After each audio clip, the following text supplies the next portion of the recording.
to use these slides and data as well.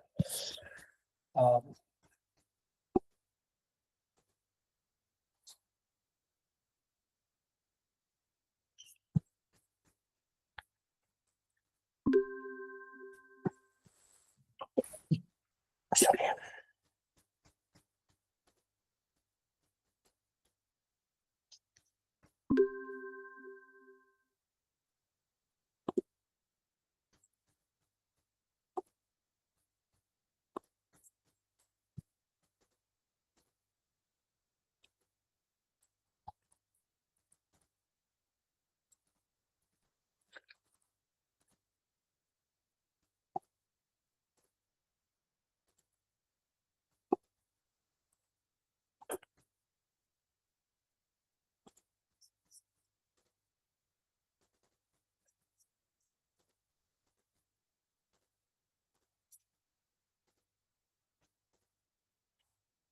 Because what was your email? You can you put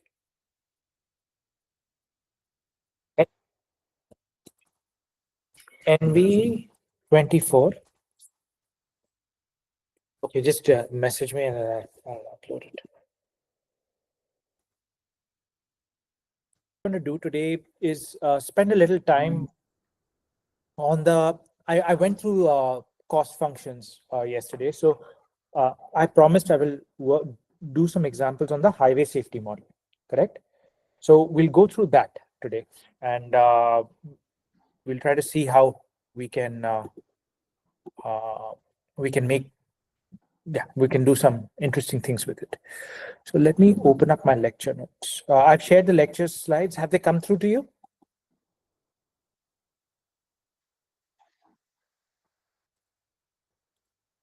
Good morning, sir. Received. Okay. So now I'll just share my slides, but I also want to make sure that you have the slides from yesterday. Okay, good. Here you are.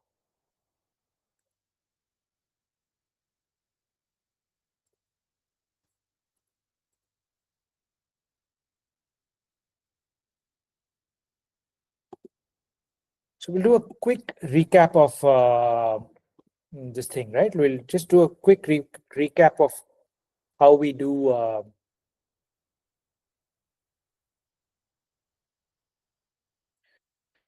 the models. All right. So this is generally a function of a safety performance functions. So the number of crash is an exponent of some constant plus 0.65 log of. So usually, what will happen is if you have a highway, right? If you have a simple highway, you'll only have one ADT. It can be ADT or AADT. So what you would do is you generally use one. Now, based on that, this would be your safety performance function, like your safety performance. So what this is nothing but equal to ADT raised to power 0.65. Let me just do this. If this is my formula, right? So my safety performance will be nothing but ADT raised to power 0.65. This will be my safety performance function. Okay.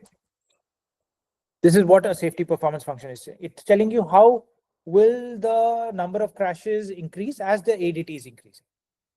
Okay. So that is the first thing which I want, just reminding you the concept there. Okay. The second thing is recognizing that there is over dispersion, right?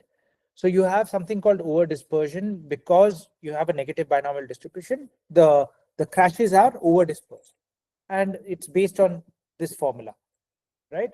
So we generally have, if the way you have the expected number of accident frequency is equal to the actual divided plus some with a weight. So this is the observed and this is the predicted. So you have to get a predicted value. So the predicted value would be just the ADT raised to power 0.65. Observed will be what you have observed.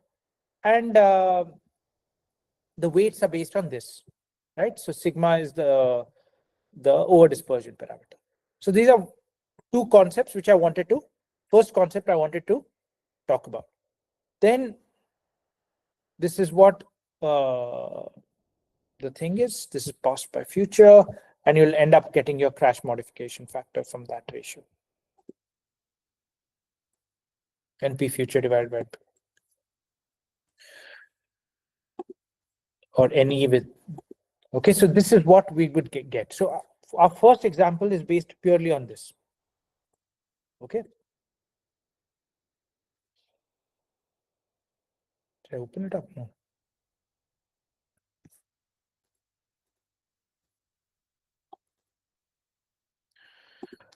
So what we'll do is we'll do an example with 3 numerical sites, synthetic data again, and we'll do a SPF estimation as well using, I won't go through an entire model.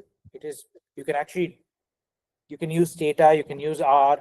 That's the best way to do it. But the whole purpose of this is not to teach you programming. It's to teach you how to interpret the models.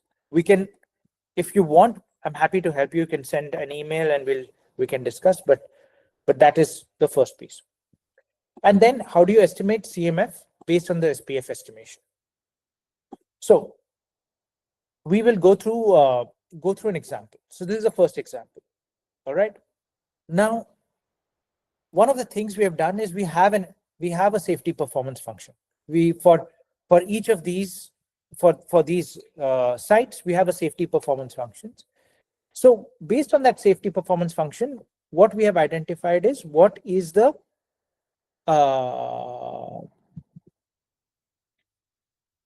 predicted. So this is the before. So these are the before what we had observed. These are the number of crashes before, 3 years before. So there was 15. So there are 3 sites, 1, 2, and 3. So 3 years before, they had expected on site 1, they had 15. On 3 years before, in site 2, 12. On 3 years before, it was 20. So the total number of crashes here was 15 plus 12 observed crashes. 15 plus 12, 27, 47. Okay. Now, what we also know is that we have, based on the safety performance function, we have estimated a predicted value. So it was 13.5, 10, 18. So if you take this, you can't really use it. You have to basically use the idea of the empirical base. So the fact that you have an observed and you have a predicted, and you're going to put the weights on that. So the weights based on the over dispersion parameter, you have a K. So this will give you how much the mu b should be. The what should be the before. Okay. Any questions so far? All right. No, nothing to worry about. So basically mu b will be this W into YB plus 1 minus W into 13.5. So that is roughly around 13.79, right? So similarly, you have 10.5, 18.3125. So the sum of the before, you will get around 23 plus 18, 42. Roughly, it's around 42 or 43 crashes. Am I making sense so far?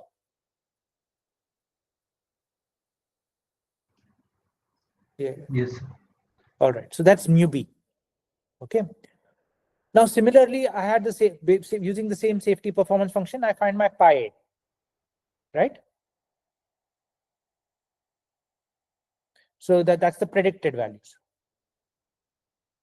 Now, the ratios of these two is called G. So based on that, I can get what my expected. So if you remember this formula, let me go back.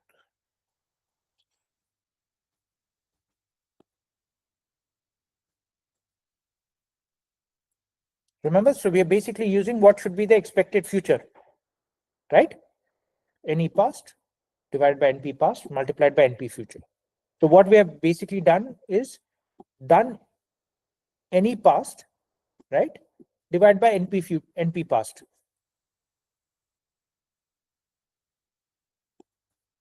That is G. A model.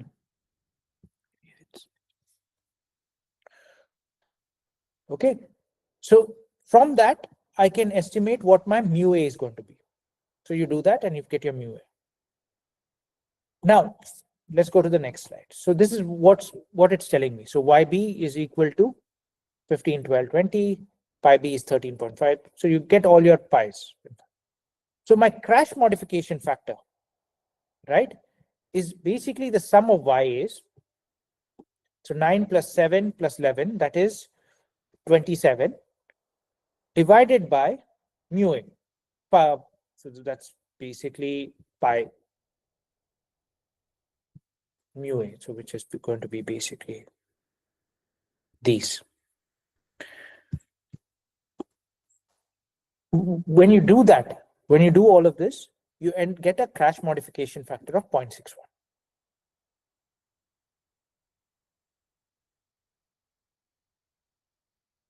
So a crash modification, so we introduced a intervention and we are able to, based on the before and after data, we are able to estimate what the crash modification factor would be.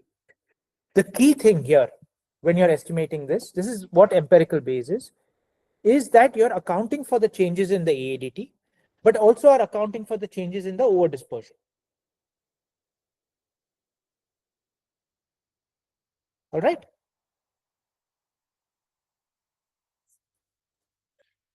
Any questions?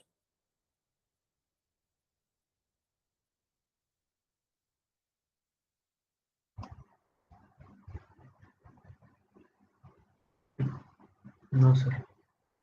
Got it. All right. The next thing I wanted to share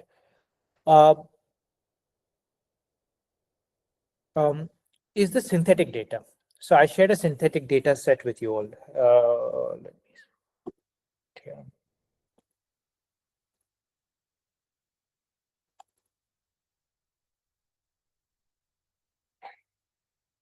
So this synthetic data has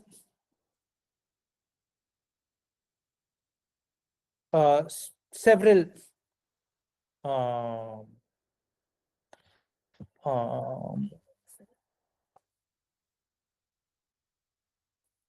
several variables. Okay, so this is a treated site. Treatment is active. How many crashes are there? You have an ADT, length, kilometers. So it's giving you the length, speed, shoulder width, access density, and all these this thing. So this is just a placeholder. This is pretty much constant. It's a 0.3 act. It's a part of it. Now we have an intervention which we have put. So some sites are treated. So those sites could have been treated before, and some could have been treated after. So basically what you're looking at is there a treatment there? Okay. So what we will be looking at is how do we estimate a crash modification factor and a safety performance function. Right. So if you're generally you have a data set which looks like this. It'll give you the year, 1, 2, 3. It'll give you the ADT. Usually you don't put year, period, all of this in the thing. You might put treatment, if there's a treatment or not. If the treatment is active or not, that's the other thing. You might have put it, but it might not be active. Like for instance, one treatment which might be active or not active is a dynamic message sign. So the dynamic message sign or a variable speed limit. So you have a speed limit, but the variable speed limit becomes active at certain times, but are not active at the other times. Okay. So we are going to compare what is the impact of this. So now let's go here.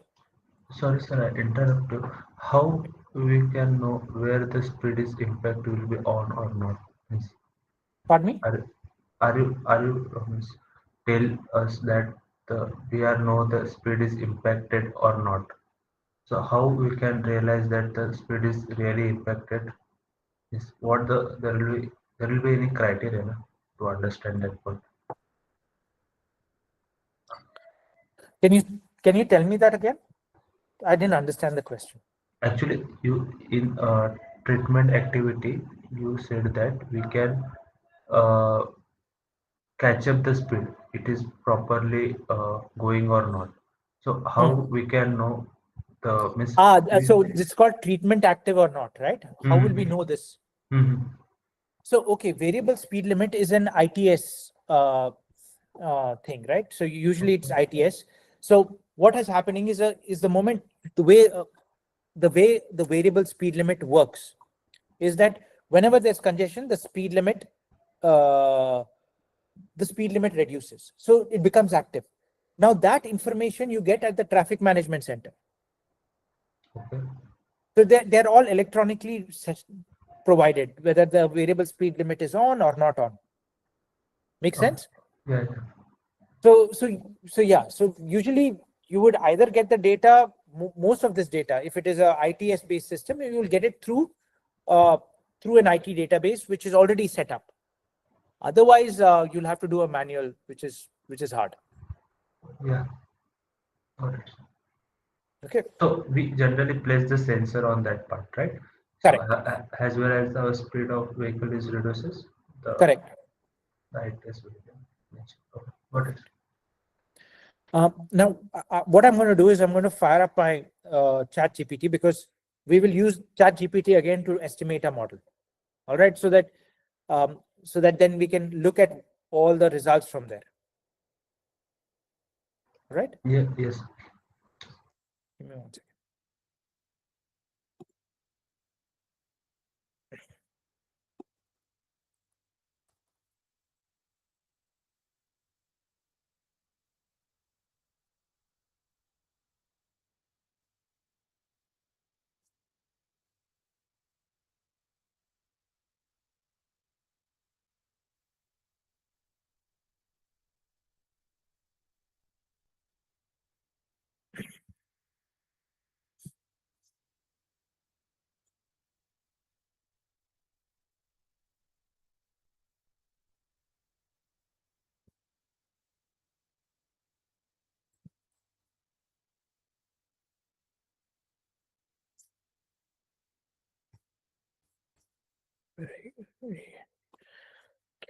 Losing you guys.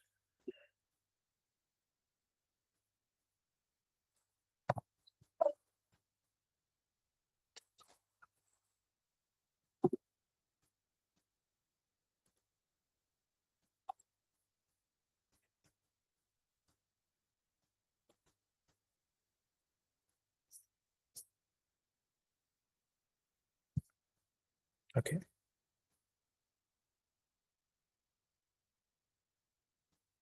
Yeah.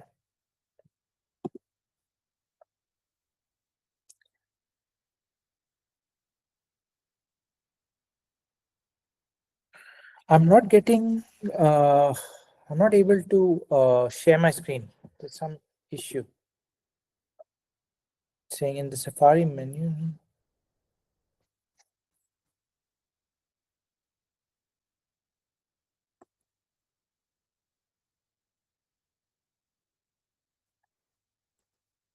Me too.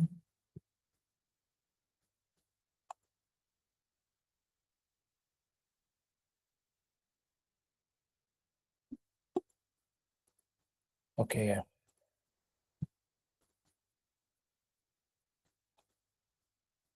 Done.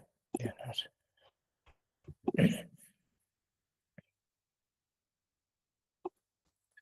All right. So what I did was this one.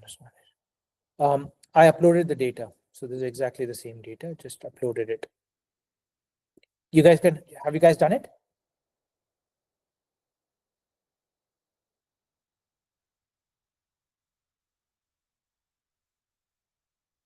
Hello? Sir, this can we do yesterday, na? Or days? When No, is we did that for binary. We didn't use this data set. This is a day before yesterday. We did demand models. Remember? yeah.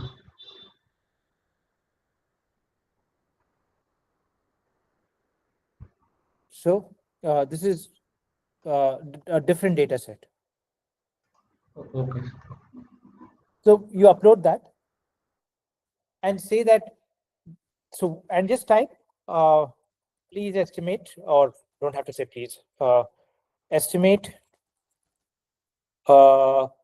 safety performance, or you can also say SPF and CMF.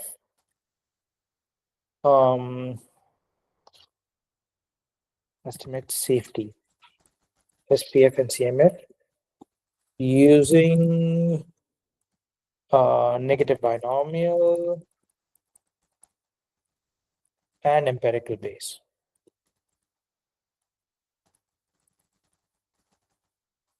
All right, so you can put that in. So what I also did was very similar to the previous example. I created site specific, so for each of the site IDs, I've created a before observation, after observation, mu hat, W's, EV before and EV after. So what was the expected before and expected after? Right, so I have observed before this thing. So you can actually get expected after node treatment. So the site specific CMF, I can calculate exactly the way we did before. Yeah. So that's the one part. But even before that, what we really need to do is actually, where is it? Yeah. What we are going to do is we are going to be actually estimating a negative binomial model, right? A negative binomial model will include ADT, length, speed, shoulders, etc. All of these. So this don't worry about this. This is actually just for each of the different years, for the 6 years, it has created a dummy variable. So when you do that, it creates a coefficient. It creates a coefficient, and what you'll notice is most of the coefficients of this C year, right? Like the coefficients, the p-value is greater than 0.06, 0.05. So they are close to zero. So we don't really care about these variables, C year to this thing. We do care about the intercept. So the intercept is minus 7.03043. And the coefficient of this is log ADT 0.89545. All right. Let me open this in, let's open it with Excel.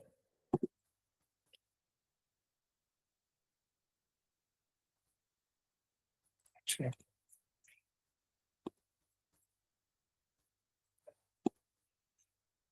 I had Excel there.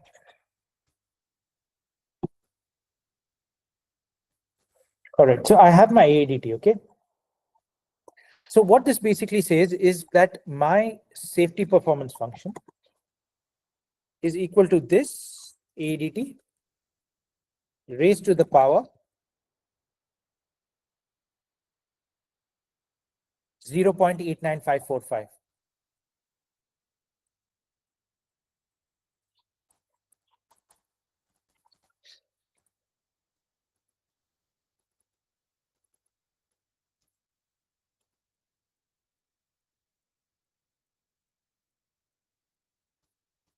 Save it there.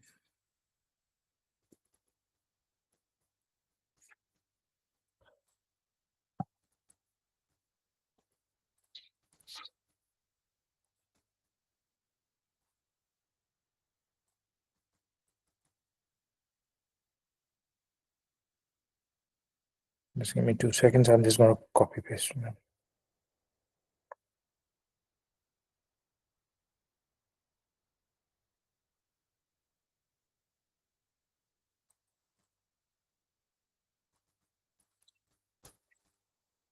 And if I compare this to ADT, and we can, it's insert.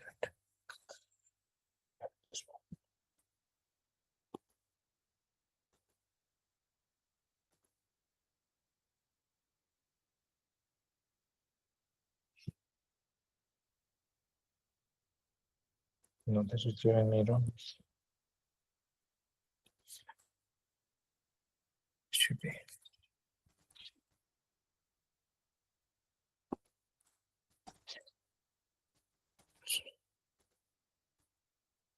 No, this is.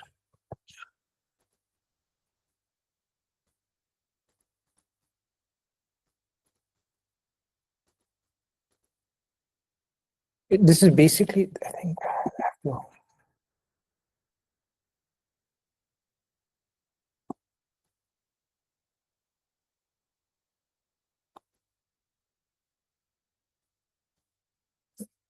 yeah, that's good.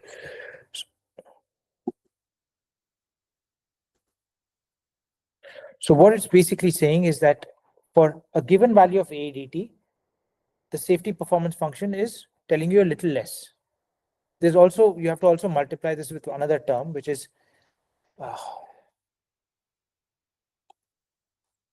exponent of this constant.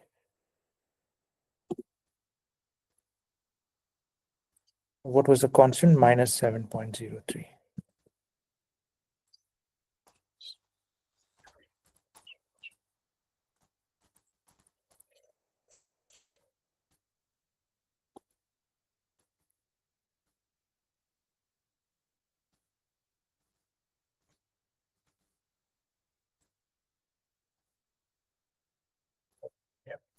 So this is basically the safety performance function is telling you that for each ADT, what is the number of crashes that's going to be. And what you'll notice is that it is curving down a little bit. This is looking straight, but it's curving down.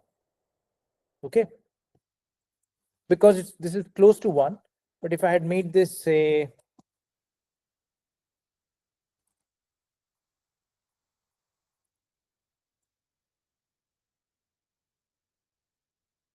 .59,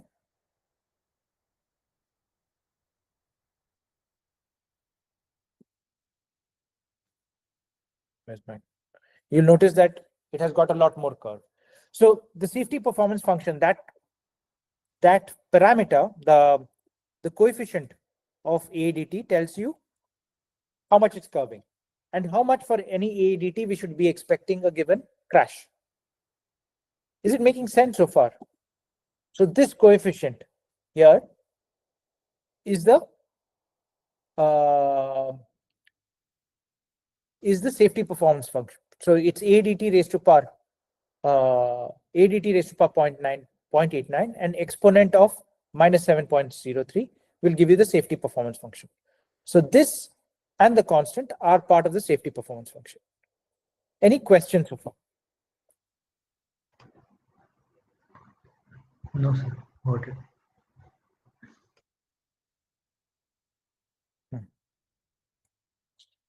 All right. Then the next thing is you're going to notice that there are terms here, right? So the speed limit in kilometers per hour, the p-value is low, right? So that's almost close to 0. It doesn't matter. So it's not really affecting it. That the shoulder width is negative. So that means the greater the shoulder width, the accidents are going to low, but it is still not effective. Its p-value is greater than 0.05. But access density per kilometer has a significant p-value and it's positive. So what does this mean? What this basically is telling you that for a given access density, the CMF is going to increase.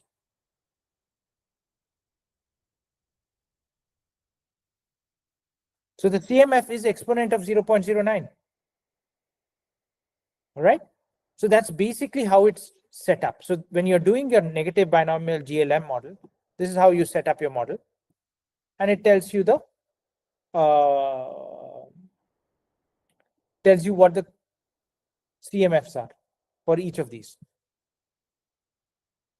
So if this had been, let's say if this had come out to be significant, exponent of 0.00696 would have been the crash modification factor multiplied by the speed. Yeah. Any questions on this?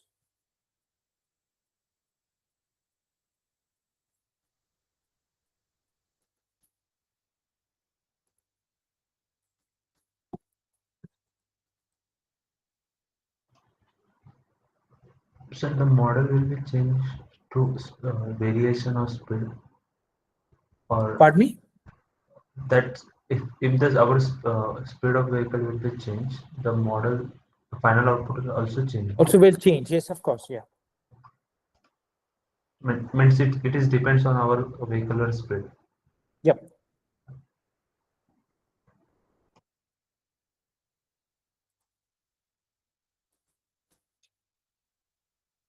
Any questions so far?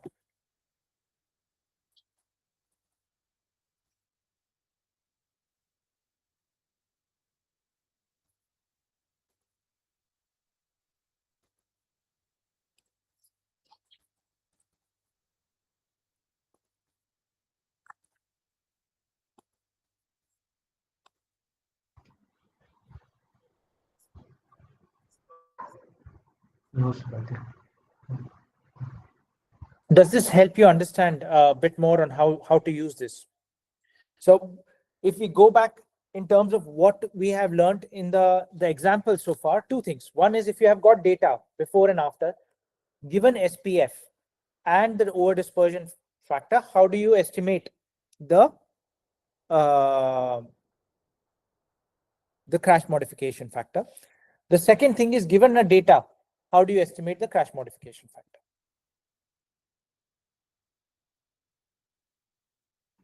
Yeah, yes, sir.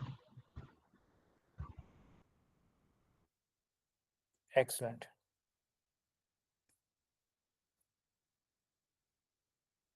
So what I'm finding really fascinating is how close a lot of the one of the places where generative AI is really helping out very well um, is coming up with code and being able to do these model estimations really quickly. But these were also very simple, so they help you develop very simple estimate, like simple models, very quick and dirty models, right? And analyze it and all of that. But if you want to make more complicated models with comparisons and all, it will take a lot of time. You'll have to learn how to code.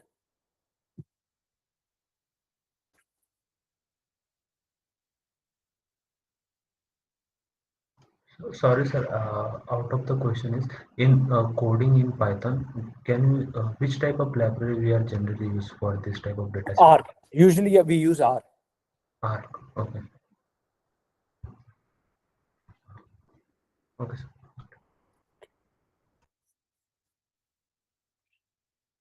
So that's all I have for this this part of the work. What I want to do now is we'll delve in, we'll go straight to the, so that's, second, give me 1 second, I'm just going through.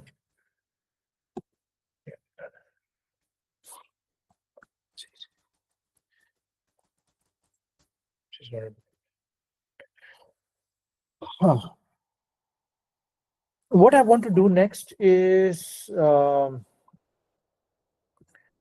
into the public-private partnership piece of the analysis, if that works for you. And we'll try to go straight, instead of taking a 15-minute break. What I'm thinking is we'll spend time and try to go through it and try to finish early, if that works. What do you all think? But if you feel like you need a break, then we can stop.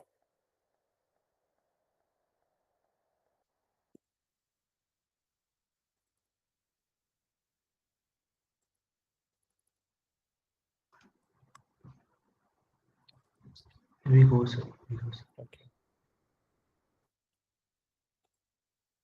All right.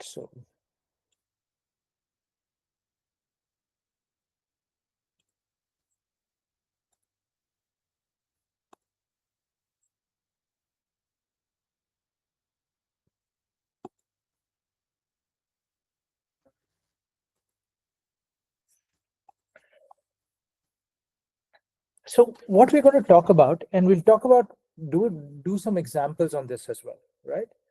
So the first thing is we'll talk about PPPs, public-private partnerships, hybrid models, and transport projects. So what we talked about, let's go back to the purpose of this course. Let's go back to the objectives of this course.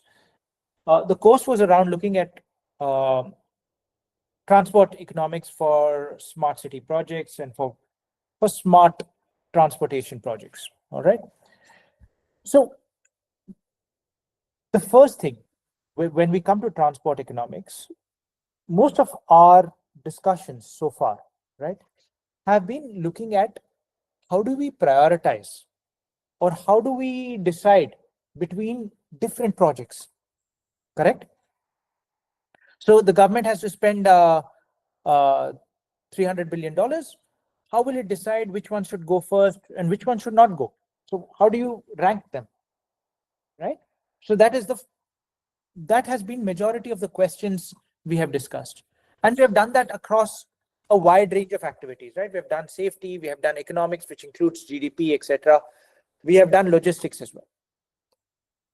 Now, an important part of transport economics is public-private partnerships and hybrid models. Why? Why is that? So in everything we did before, we had the assumption that government has all the money and it can spend money for whatever it needs, right?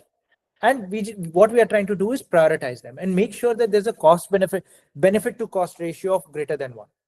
If the benefit to cost ratio is less than 1, that means we should not be doing it altogether. So this part of the lecture is a bit of a fundamental shift in thinking, because what this talks about is more about financing. Will a particular model, if there are private people, will they be able to earn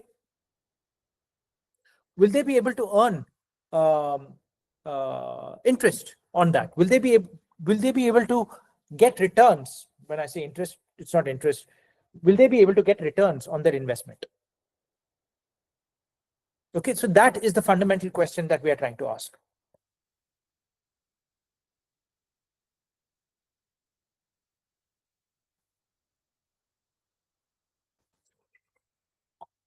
And the analysis that is undertaken in this is quite significant, because there is quite a lot of due diligence and a lot of people's money is uh, uh, is on the hook. So the level of due diligence, the level of contracts are quite gnarly. So we're going to kind of actually talk through that, talk about different models, and do a small example on how to go about it. Any questions in your thinking or any assumptions which you would like me to?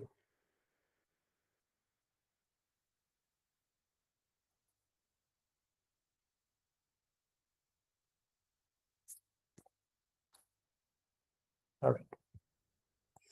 So again, we're going to be first understanding the PPP fundamentals. So what does PPP stand for?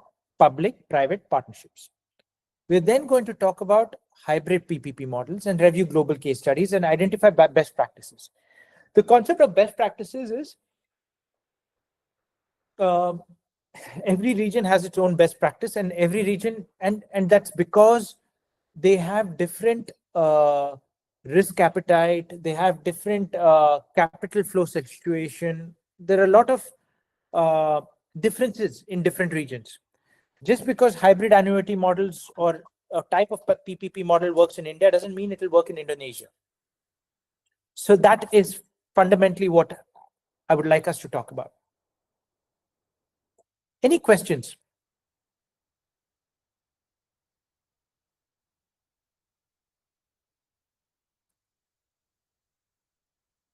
Okay. So what is PPP? So a PPP involves collaboration, and as the name suggests, it has public and private. So who's public? It's basically the government. The government will ensure that there's oversight and governance. What does oversight and governance means? Particularly when there's public infrastructure, right? And this public infrastructure, there's a big element of oversight, governance, legal frameworks that are taken care of. And where does the private sector come? The private sector comes putting in capital. They will say that, look, we know that roads need to be built, but the government today does not have a $20 billion road. So what we'll do is we'll take it to the bonds market.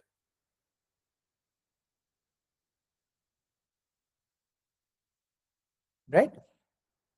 So that is one piece which we want to kind of start looking at. So how does this work? And there are different parts of, so there are actually two things why the private sector comes in. One is they're providing capital because the government is wanting to get extra money. But the second thing is they take on the risk. So when you know that there is a particular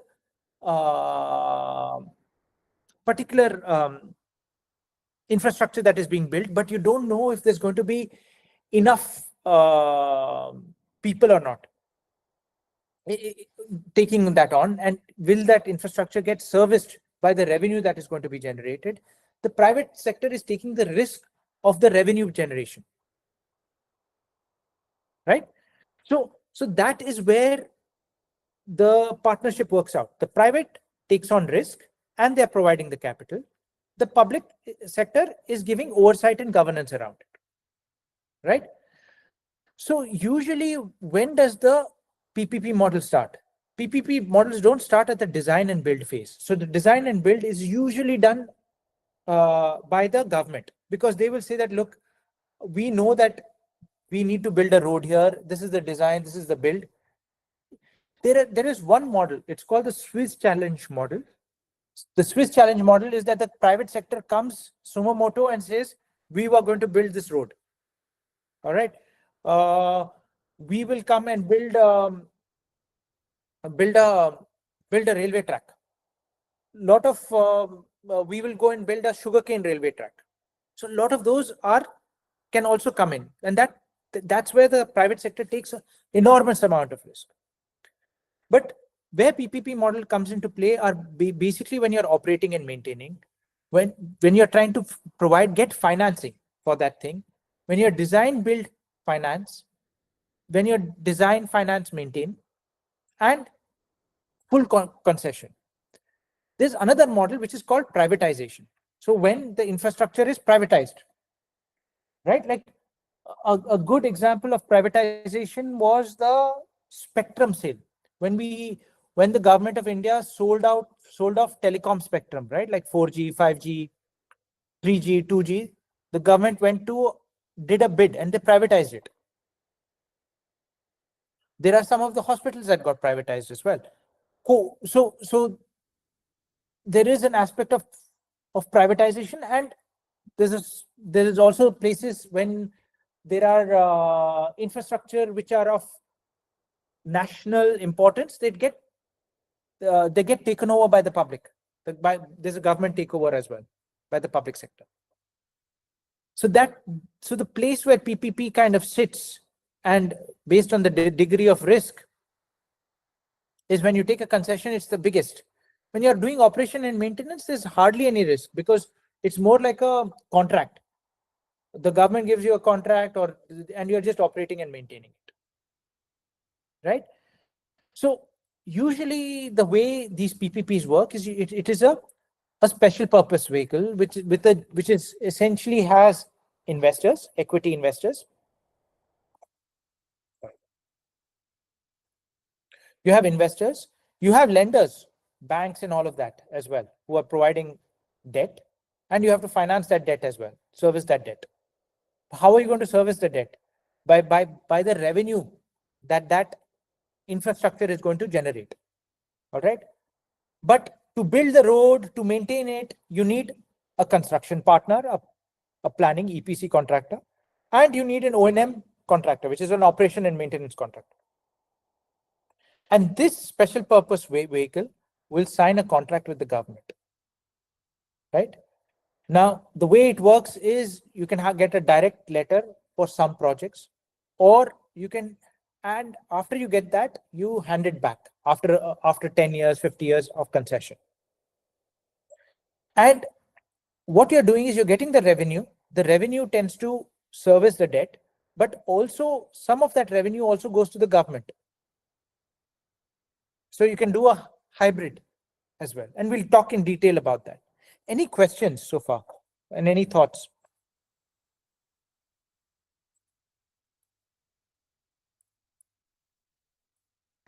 Sir, in PPP, the revenue generation is splitting which criteria?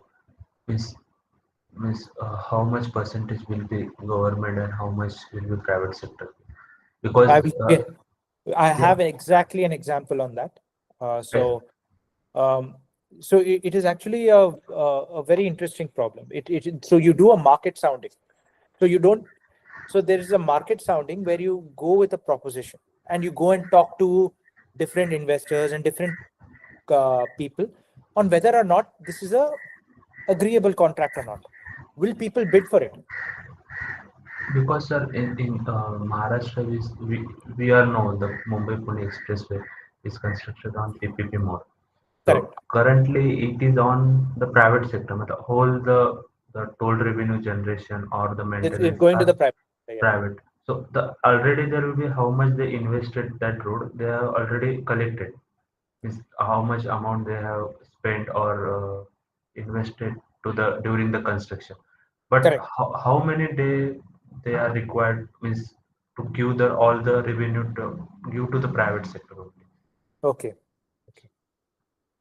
So it all goes to the private sector, but there are some which are hybrid, and I think there are some examples of a hybrid annuity model as well. Yeah. Can you give me 2 seconds? I just need to have some water. So I've run out of water. Just give me 2 seconds, and I'll be back.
Thank you. I'm back.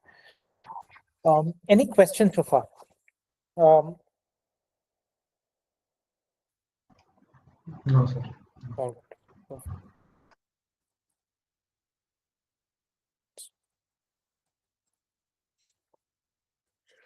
So as we discussed, right, the reason why PPPs have actually been explored is three reasons. One is large capital investments. When you have large capital investments needed, but that capital investment might not be available immediately in the hands of the government, or in the is not likely to be recognized in the what you call in the underlying budget, right? So like when the governments are doing budgets around tax revenue and all of that, they set aside some budgets for transport projects. So if there is not enough budget associated to that infrastructure or to that sector, then PPP models would make a lot of sense, where you need a large capital investment over and above what is budgeted, and you are also providing risk sharing. Now, there is an argument around the fact that private sector actually provides efficiency and innovation in design. So that is also found, right? Like so PPP projects tend to be more on time, more delivered on budget, and the reason for that is just because the sector, it's not like different divisions providing different the it is the people who are actually constructing, managing, are the people who are trying to make sure that the revenue is servicing the debt and the equity. Now, one of the things which you need to be very careful with PPPs is that because the private sector is playing a role, you need to have good checks and balances. For instance, any public infrastructure is there to service the public, the people, right? So what you need to be thinking about is how can we, so one way of actually servicing a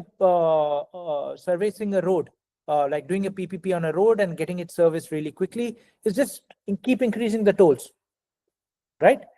But you can't, because it would undercut the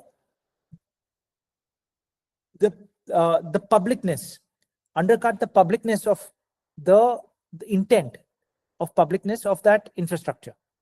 So there'll be checks and balances. So the checks and balances would be that you can't charge more than this much toll.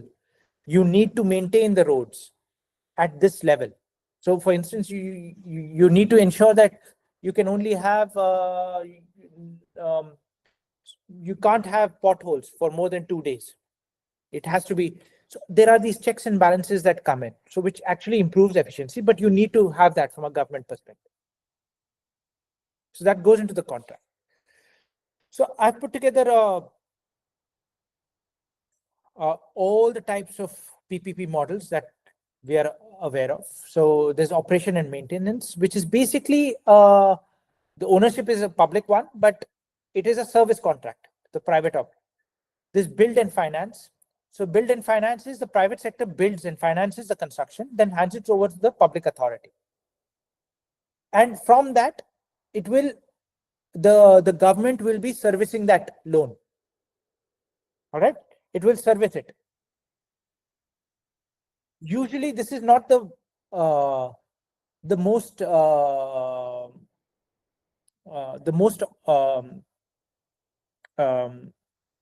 this is not, the build and finance is not are not used on our like for roads and all of that.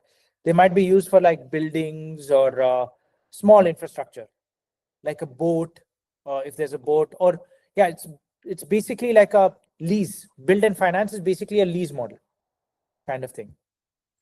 Build, operate, transfer, you all know about this. So that is, you build, operate for a concession period, and then transfer it.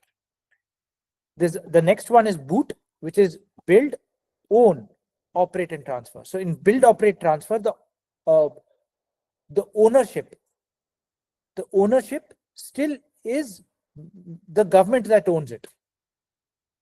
So the private sector design, builds, finances, operates, and maintains the asset transferred back after concession, but it is owned by the government. Boot is the most I think the most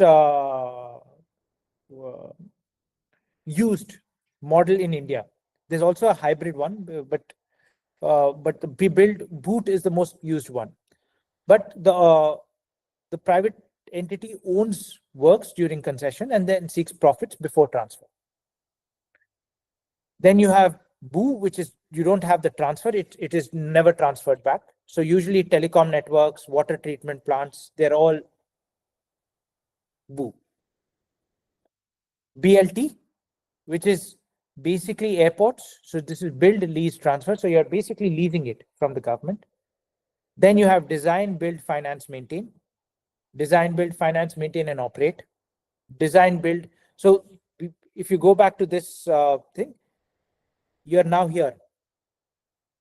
You're taking on the design part of it as well. Right? So you're starting to do low risk activities here as well. So the risk starts this thing. So these ones are higher risk.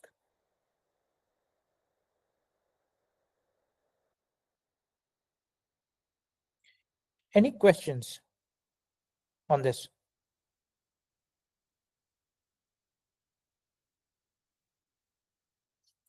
So when you asked how do we decide which model we are going to take, what we end up doing is we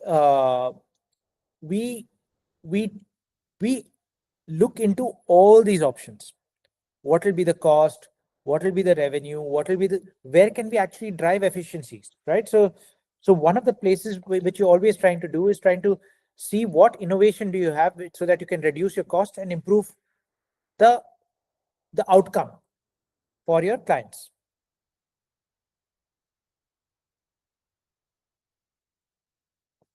Any questions?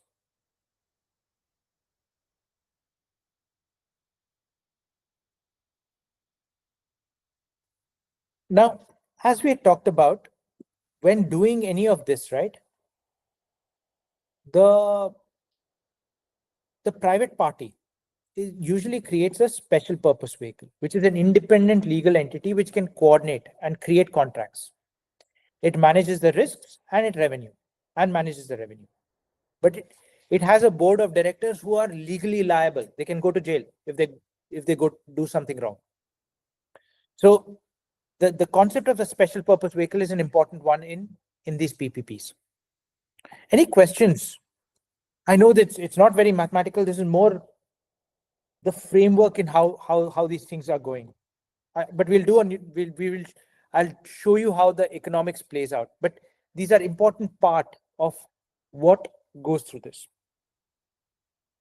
The advantages and challenges. So the advantages are, of course, you're driving efficiency, you're having more innovative solutions, you're getting access to private funding. And the risk is not with the government, but it has now moved to the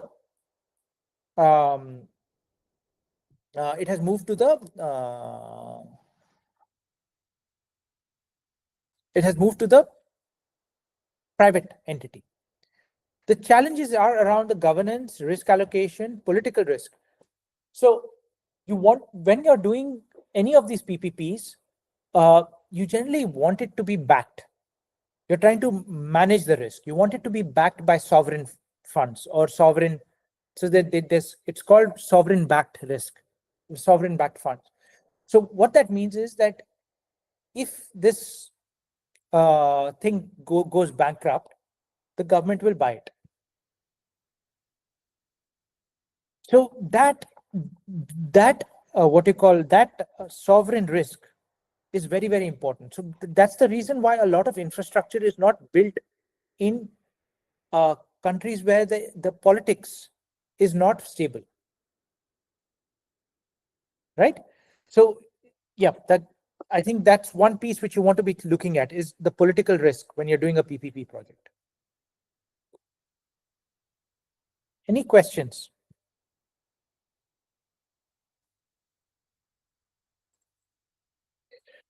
So when you're trying to manage these risks, one of the things is people have gone through the idea of hybrid PPPs. Now, hybrid, what is hybrid? Hybrid is basically so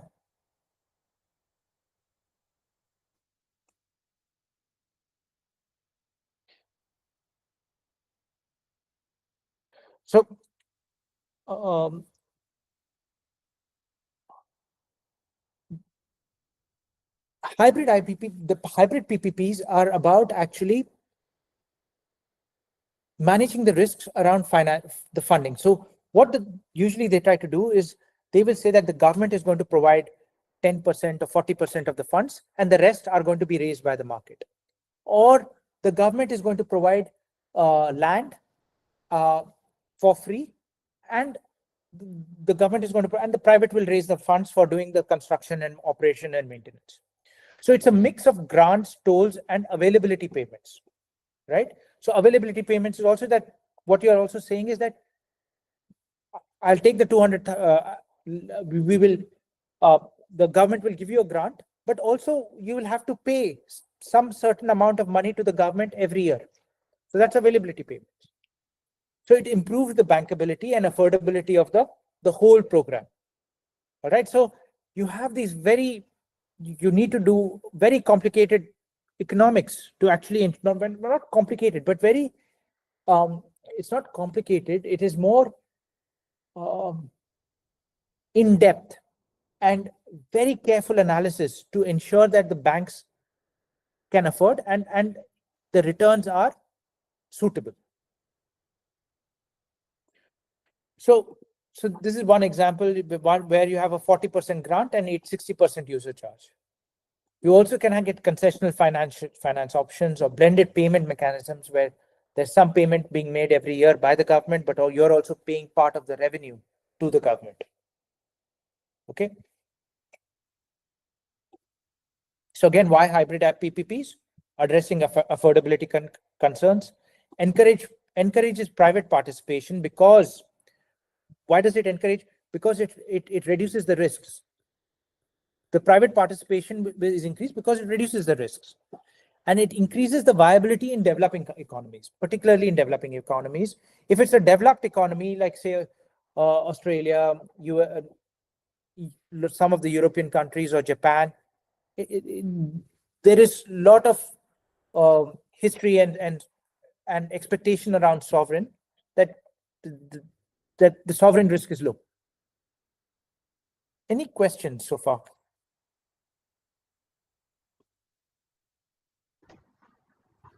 No, sir.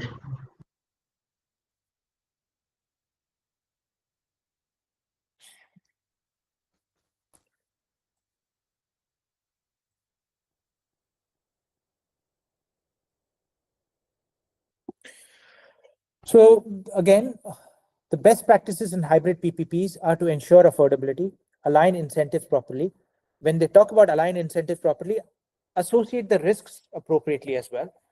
Adapt local capacity, adapt to local capacity. So don't try to do stuff which is highly automated in a region which is very labor intensive, right? Is there enough, even if you get a high quality milling and relaying the road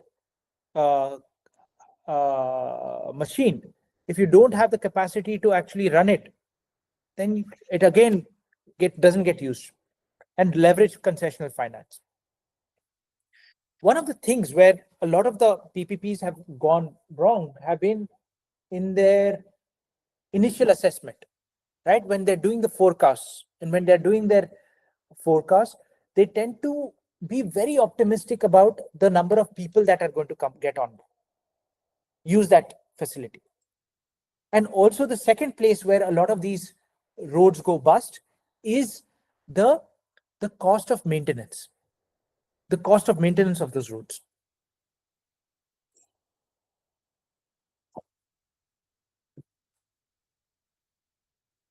Any questions?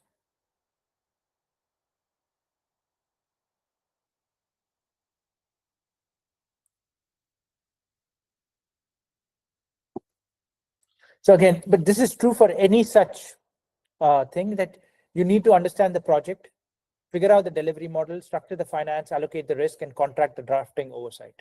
So we'll do an example of this, okay? We'll just do an example of this. So this is the project overview. There's a project of 120-kilometer highway, total construction cost of 1,000 crores, okay? And a concession period of 15 years with a discount rate of 10% per annum. All right. Any questions on this? This is what it is. So the scenarios are the private developer. So we are going to do a BOT with toll.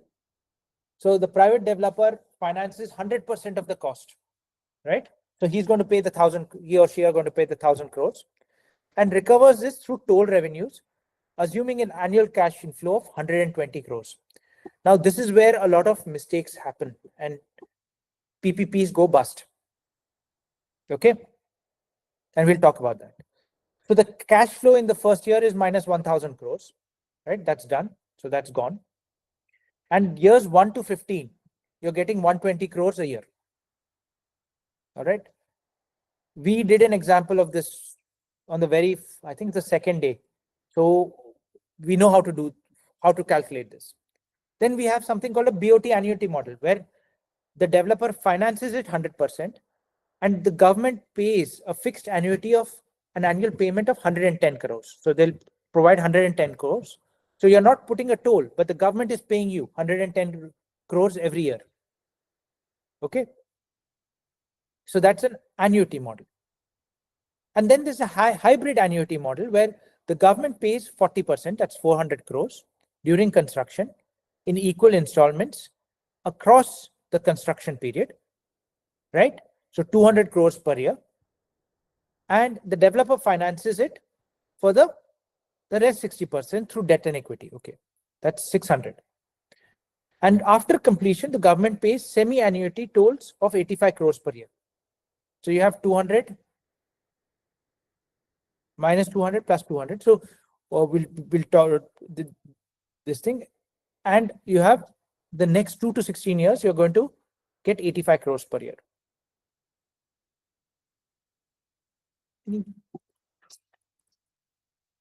So this is just going through an example. I think I have made a mistake here. Can anybody tell me what the mistake is? I just noticed this in my scenarios.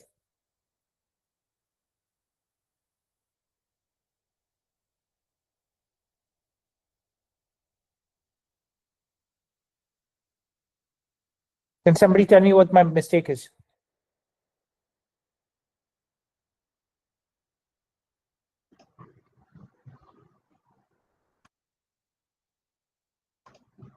No, sir. So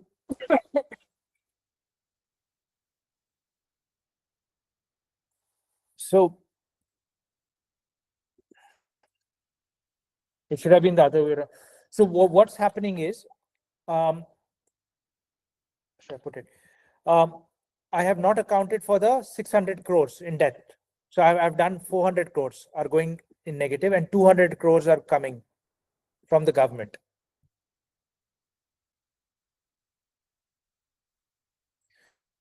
Does that make sense? So I have made an error here. So yeah, so essentially, or have I? I'm just looking at it. This part should be, let's look at the private party puts minus 400. Oh yeah, it's fine. Sorry, this is fine. So this is minus 200 crores year 0. This makes sense. I confused myself. So the private party has put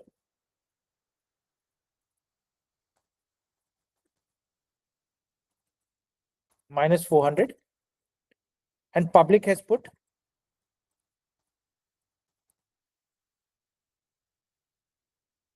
plus 200.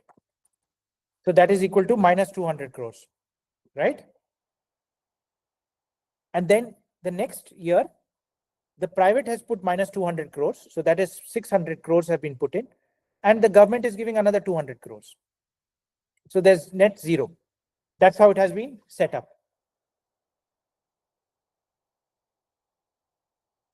Does that make sense? So I was just trying to figure out where is just do this again for the second year.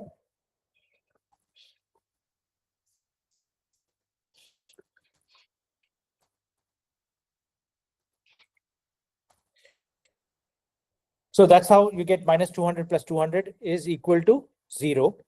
This minus 200 is the minus 400 from the private plus the 200 that's coming from public. That's why it's minus 200 crores. All right. So that's the developer construction share. Any questions on that? And then for the next 15 years, you get 85 crores per year. So now we're going to compare these three models. All right, we're going to compare these three models. So the way we compare these three models is by looking at the net present value. So the net present value is minus 1,000 crores plus you're getting 120 every year for 15 years, right? So that is equal, that is this term here. We did this yesterday. Just give me 1 second, please. 1 second.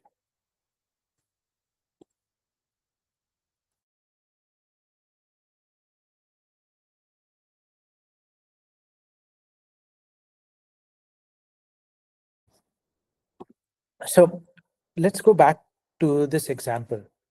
So with the BOT, right? So do you want me to go through the facts of the example again, or the facts of the example are clear?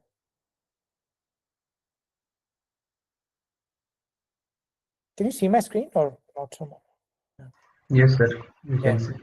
So would you like me to start again with the numerical example? Yeah, yes. Yeah, okay. Let's start again. So where we are, so there's a 120-kilometer highway which needs to be upgraded, and the total cost of construction is constant in real terms is 1,000 crores, and the concession period is 15 years. So it's generally, when you talk about concession period, it is from the year it is built, like when it becomes operational. So if it has taken 3 years for it to build, the concession period will start from the 4th to the 19th year. If it has taken 2 years, then it will start from the 3rd to the 18th year. So basically that's how the concession period works. And there's a discount rate of 10% per annum. All right. So let's start with the BOT tolls. So the BOT toll is the private developer finances it 100% of the cost. So there's a minus 1,000 crores in year 0, and then years 1 to 15 they're getting 120 crores every year annually in revenue. All right. Then the next one is the BOT annuity. So where BOT annuity means that the government is paying. All right. So the developer finances 100%, and the government pays a fixed annuity of 110 crores. So that is minus 1,000 crores, and years 1 to 15, it's getting 110 crores. The hybrid annuity model is the government pays 40% during construction in equal installments. So they're paying 200 crores in the first year and 200 crores in the second year, right? And the developer finances 60%. So the developer will put 400 crores in the first year and 200 crores in the second year. So in year 0, it is minus 200 crores, the private. So we are looking at the economics of it from the private investment perspective. So minus 200 crores. The second year, it is 0 crores because there's 200 coming in and 200 going out. So 200 crores, 0. Then years 2 to 16, is 85. Now, one thing it might be worth thinking about is there a way you might want to redo the financing? If it's, do you want to do 200 crores first and then second year 400 crores? Would it be better? You can actually test that. You can go back and test it. All right. So that would have been 0 and minus 200. But anyway, 2 to 16 is 85 crores every year. So let's do the net present value for this. So the net present value for the BOT is minus 1000 crores plus 120 multiplied by 1 minus 1 plus interest rate 10 raised to power minus 15 divided by the 10%. We had done this. It's actually, it's easy. It's 1 minus, so it's basically 1 divided by 1 plus, so basically it's the sum of a geometric series, you get this, right? So basically it's 1 minus 1 divided by 1 plus 0.10 raised to power 15, and this is 1 minus 1 minus 1 plus 0.10. So you get 0.10. So when you solve this, so this part is 7.606. All right. So when you do this, when you do the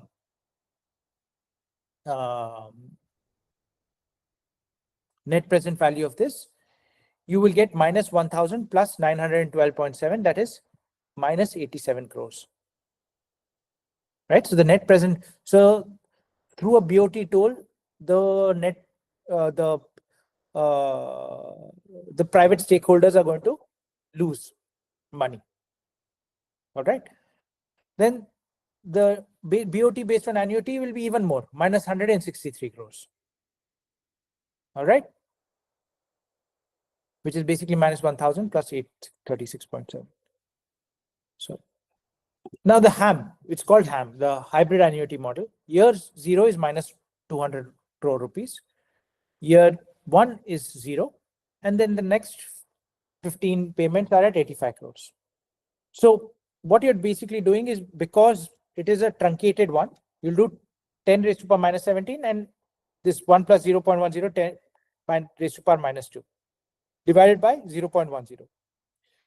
So this part is 0.826. This part is 0.163. Okay. Yes, sir. So that is, and you have this minus 200 from here. So when you do the net present value of these annuities, you get 563.6. Right. So 563.6 minus 200 is 364 crores. Yeah, got it. Yeah. In fact, this net present value could have been higher if you had gone negative in the year 1, right? Because that year 1 cost, negative cost, is getting discounted. So if we had asked them to pay all the 400 crores in the first year itself, we could have done better. So there are ways of actually sharing the costs and all of that, and there's a bit of negotiation that happens, but you want to be doing this maths to be able to support the decision maker. Any questions on this?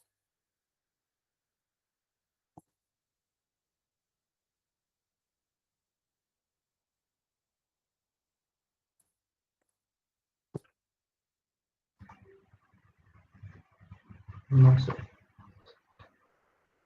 Oh, perfect. Good. So then there is a huge big, so many of you might end up wanting to work for a lot of these concessionaires, right? So one of the biggest ones is like Q, but there are other ones as well who are using smart technologies to improve PPP. So that when I say improve PPP, they're trying to reduce cost or improve revenue. So how do you do that? How can you improve revenue? By trying to improve the service so that more people end up on that road. How do you reduce cost? by trying to make sure that you're maintaining it in an effective way. You're doing predictive maintenance. You're able to do dynamic tolling. A big part of a lot of these, um, lot of the losses in the revenue is because of leakages.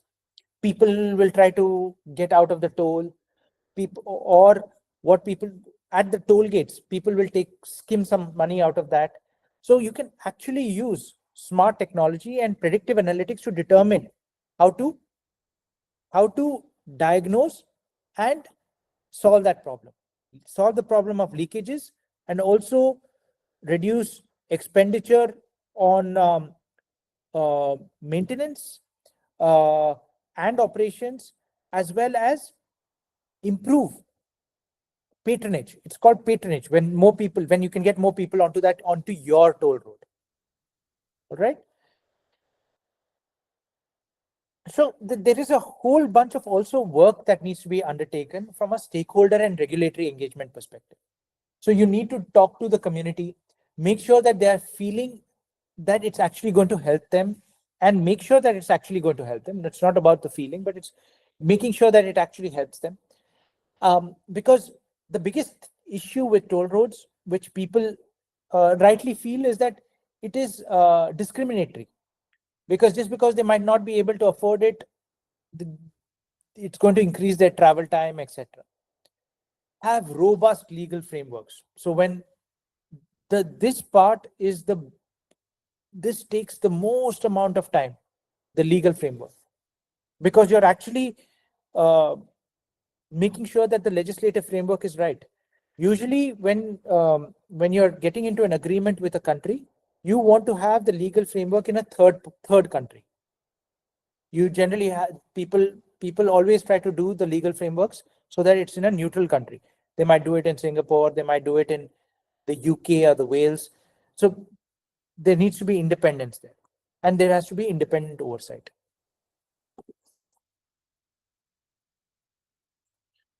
So model options in transport. So the model options are generally service contracts, EPC and O&M arrangements. So there are service contracts that please go and do it. If there's a certain section that needs to be repaired, go and do it. You don't do that. EPC and O&M arrangements. That means you get a project contractor and an O&M and let them do it, and you give annuity. You give them.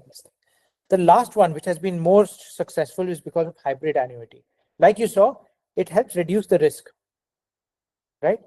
Now, one question which people might ask is, you might ask, where have we considered risk in all of this analysis?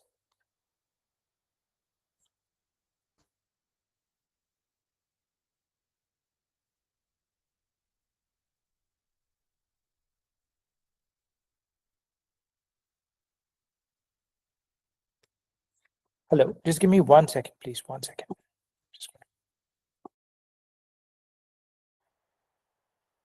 So one way people try to rationalize the risk is when we take this concept of discounting rate. The fact that if you feel like as you go further out into the years, the risk is higher, you increase the discounting rate. And usually what you end up doing is you do a sensitivity analysis to this discounting rate. Okay? Because you're discounting the future. You don't know what might happen to that future risk. Okay, that's number one. Number two is when you're doing these analysis, you do a lot of sensitivity analysis, right? So you do a sensitivity analysis on the annual revenue, the annual cash inflow, on the 10%, also on whether or not you can do it in time. Will you be able to get the 400 this year and 200 next year? So you're doing a lot of robustness checks across this. Okay, so just wanted to highlight that one piece here.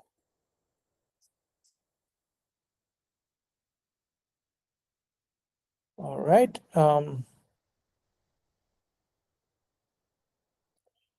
This is, oh, sorry.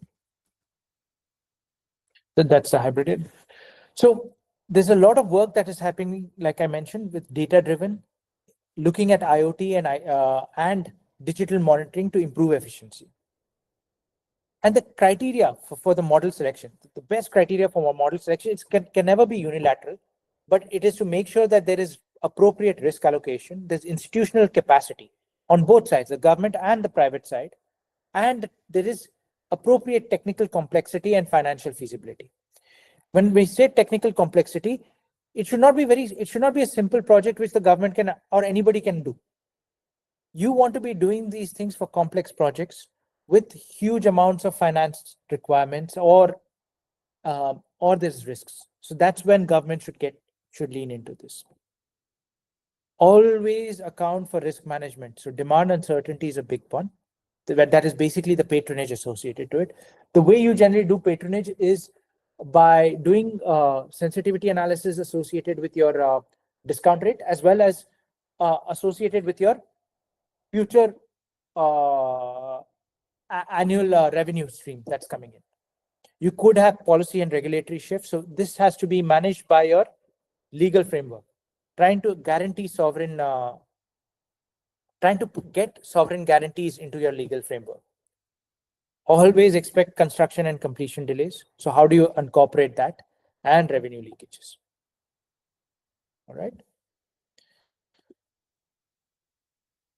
So India generally has India's HAM, right? Like the hybrid annuity model takes a government funding upfront, 40% and 60% balance via annuities, right? So they do this generally, and it has really boosted road development. So there are examples around PPP in India with the Hyderabad Metro, in the US with the Elizabeth River. Like in the US usually, and even in Australia, you can generally, a lot of these places, you have 25 to 30-year concessions. But there are places which can go over that, right? So the Melbourne Tunnel was, I think, a 25 to 30-year PPP, this thing, and the government support for risk allocation. So the way the government supports around the risk allocation is they say that there will be a certain minimum revenue that they say, if you don't reach this, we will contribute. We will support you. So there is sovereign guarantees associated with that. Okay. So this is an Miami also. So there's a risk transfer on cost and performance. So performance, when we talk about performance, it has to not only be based on the patronage, but performance of the road in terms of its smoothness, roughness, etc. And again, you have a lot of these across Europe and Japan and other areas. In fact, India, there has been a lot of them in waste to energy. And the waste to energy have been more on they end up not going, they're not a build, operate, transfer. They're basically more like a build, operate, and then take over. So there are different financing models there. So let me go to the main points in this. So the first point is that the critical aspects around the success of these is having a clear governance, accurate demand forecast, transparent contracts, and strong regulatory frameworks.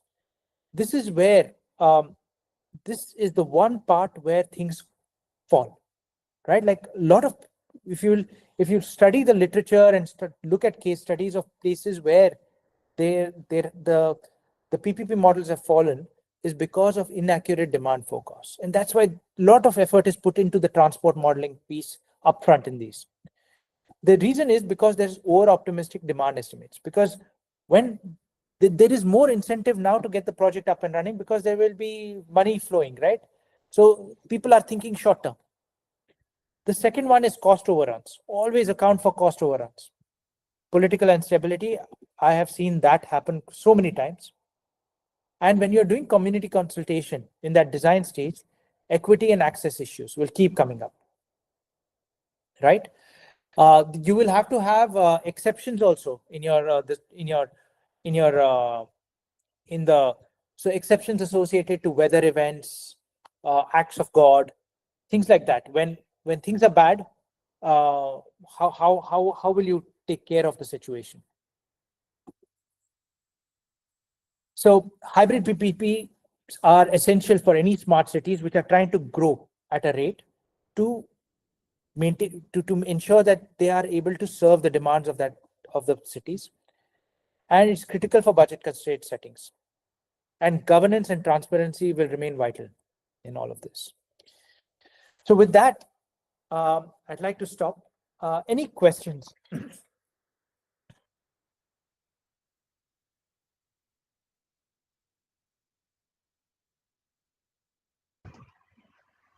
So, sir, in these all modes are we are using HDM mode software, or any software which You can can be. use any software. So HTM, the reason why HTM was used a lot was because it does a lot of these calculations easily. But again, remember that HTM does it on the life cycle analysis of the payment and the road, Okay.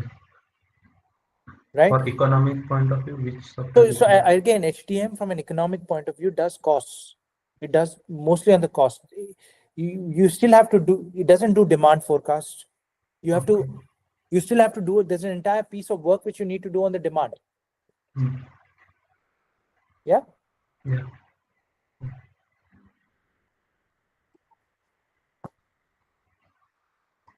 Any questions?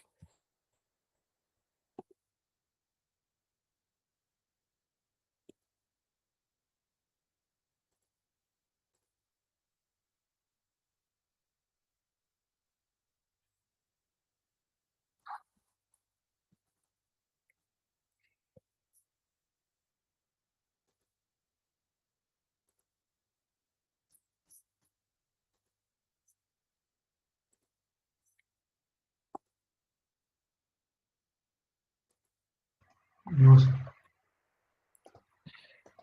All right, guys. So it's been an absolute pleasure. So will be my last lecture. I will see you later this evening, but this is going to be the last lecture I'm going to be delivering.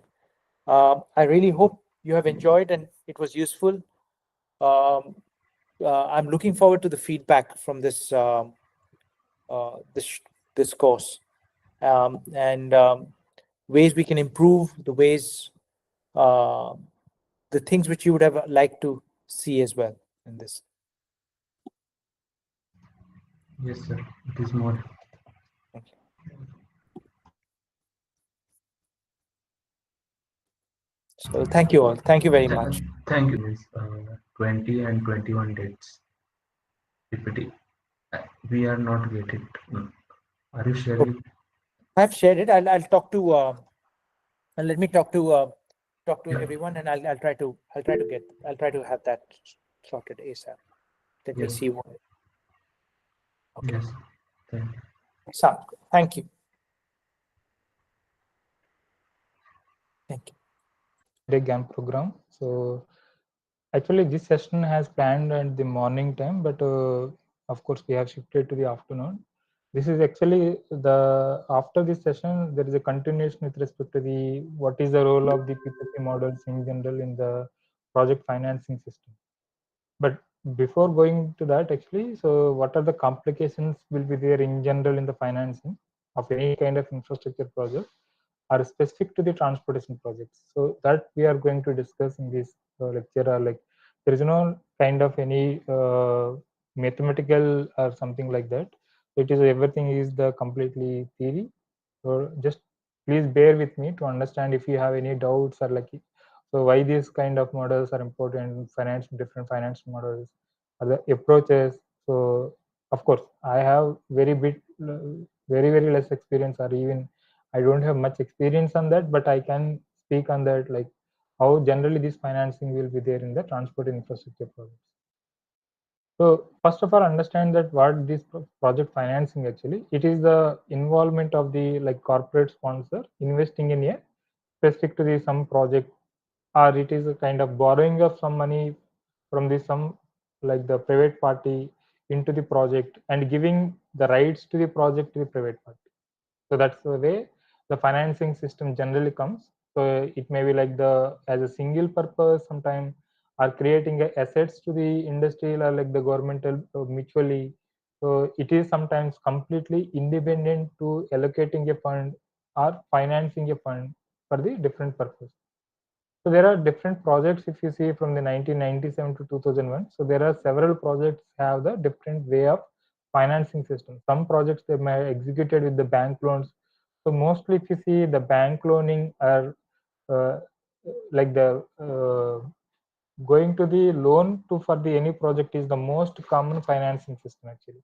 Apart from that, so some recent projects has success with respect to the alternative of getting a fund or like financing of for the project.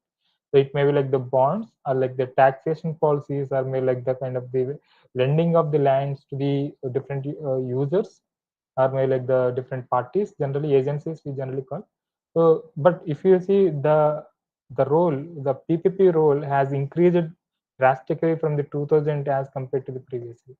So that's the reason we need to understand why the PPP has deliberately incorporated or like involved into project financing.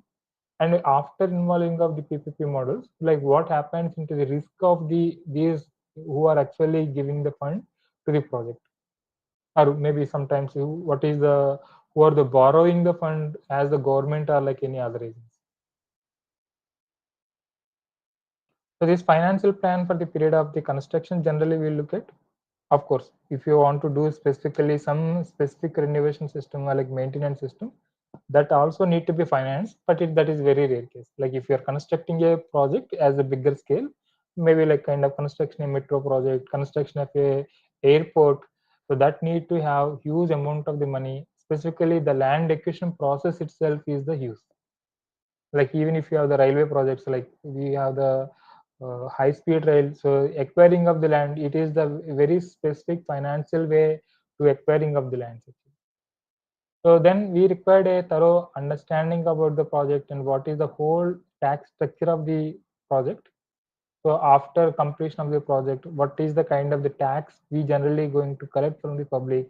What is the kind of total contribution of the tax into the project? Okay, left of the tax, so okay, this is the total amount of the month fund to be raised. That need to be estimated actually by looking of the different types of the taxation structures or like the fuel surcharge charges or like the registration charges put to all together. So then you need to identify what is the total amount of the fund to be raised. Of course, apart from that, a detailed analysis and corresponding to the specific tax burden system for the users and the non-users point of view, or specific class of people, or a specific class of category of the vehicles. The category of the vehicles, if I'm considering like the vehicles which carried by passengers, the vehicles which carried by goods. So if I'm segregating both, then I need to understand that, okay, what to be or how much to be collected from the to whom we need to collect the fund. That is the users. Okay, there are users, there are non-users. Then what is the kind of fund taxation policy distributed between them, as well as the goods vehicles versus the non-goods vehicle like the passenger vehicles. So this is the way the financial program generally adopted. So generally, when you are involving that the corporators into the financing system, so generally the more opportunities idea to be given to the fund who are actually giving the fund, or maybe like the industrial persons. So it maybe do not allow the joint ownership mostly. So we should not have the joint venture like joint ownership between the agency of the government versus the private parties, because there is a like fund allocation distribution problems generally it occurs. And the direct expropriations can occur without the triggering of the default. Okay, we need to give the, okay, this is the proportional of the fund to be borrowed. So then this is the proportional to that. So this is the total amount of the project, what you call the project, project financing, as well as what you call ownership of the project. So we, according to that, the proportions of the direct are like the proportions of the fund. Actually, what actually the different corporate financiers are actually giving, corresponding to that much amount of the proportions of the ownership to be given actually. And of course, the creeping of the exproportions is difficult to detect and highlight. Okay, we don't know if you are exceeding some amount of the proportions of the venture of the project. So what actually the resultant in terms of the the impact on the project is, we don't know actually. So sometimes it may be not good for the corporator, or it is not good for the agencies who actually lend the or borrowing the money, and it is also not good for the financial risk might be higher for the government point of view. So then we need to understand the multilateral lenders, which helps to mitigate and understanding the risk, the lending of the project companies, and the non-resource debt to tougher covariance with respect to the corporate debts. So then it is very important to understand that what is the total amount of the non-resource and the non-course of the fund which is not allocated to the budgeting or corresponding to the your corporate funding point of view. So suppose if any like options of the corporate safety net, so then what kind of incentives to be generated free cash to the your corporator, like the who is actually giving the money. So there are different types of the financial risk involved. So at the different stages, there the different risk will be there actually. So now if you look at that, why they need to motivated, like how they generally motivated even the risk. So there are some problems, then we can give some kind of structural solutions of the problem. So there is a higher risk of the project. If you have the use in terms of the total budgeting of the project or the costing of the project. So that may be like that may gives the healthy corporation in terms of the fund allocation or like the funding to be given for the project from the your corporator have the distress actually, which means that okay, they don't want to fund to the project. If you have more and more risk, then obviously the risk of the project can increases the cash flows volatility. So that means okay, how much amount of the fund will be required and what is the kind of reduction in terms of the value of the fund and what is the kind of the debt equity ratios of the fund. So these are like there is different volatility involved because there is a more and more cash flows corresponding to the increasing costing of the project. So in such cases, what kind of the solutions can be given? So the solution will be the project finance investment exposes the corporation to loses only to some extent of the money. So it need not to be all the money will be bear by the corporators. Okay, we generally give that in the memorandum of understanding or like the kind of agreement. Okay, this much amount of the money will be have risk for the corporators. Again, the project financing and the sponsors can share their project risk with other sponsors. Sometimes there is a mutually jointing of your ventures will be there. And the pooling of the different capitals to reduce the provider distress cost or like the kind of the risk cost. And it is also important that what is the relative smaller size of the investment can be allowed into the project. Even if you have worth to allow a like kind of some X percentage, like 10% of the money to be allowed into the project, that may be allowing more amount of the funders generally into the project. But that is another kind of risk is there. If more number of funders are there, then there is a different kind of the disbursement of the generations of the cash flows from the project will be very difficult. So this is the kind of the understanding of the problems and the kind of structural solutions for the risk contaminations of the projects in terms of funding. So then we have the motivational point of view, like the again. So there is a failures. Sometimes there are some projects will get fails, but at the time, if the fund is already allotted by the funder or like the your corporate funder, so then what kind of the risk will be involved into that action? So then we need to look at that. Okay, the failing corporation can be drag the healthy project along with that. So then we need to look at okay, the sponsor of that project will positively influenced by the some extent of the segregation of the money into the completion of that extent of the project. So which means that so the co-insurance benefits like the some kind of even if you project is get failed in terms of the either in terms of completion or in terms of the completely 100% execution of the project, sometimes some of the project will be insurance. So then if any such kind of failures are there, corresponding to the insurance money can be given to the corporate funders. That is the kind of structural solution will be given to attract the corporate money into the project. So there are some theories we have actually, that is the portfolio theory, options theory, equity debt theories, and the type of the debt and the sequencing. So these, according to that, the funders will try to look at that, what is the total amount of the cash flows into the project, as well as corresponding to the cash flows, then what is the kind of expected money generation from the project. Let's try to understand the portfolio theory. It is a combined the cash flows variance of the project or the sponsor with the joint financing increases with the relative size of the project. If the project is very high, then there is a more amount of the cash flows can be expected. Then there is a more risk also will be there. That is the project risk corresponding to the different levels of the cash flows corresponding to the different debt to equity ratios are like the different kind of expected generation money from the project. And the positive cash flows always correlation between the sponsor and the project, because if you have the more positive cash flows, then there is a more kind of advantage to the sponsor of the project.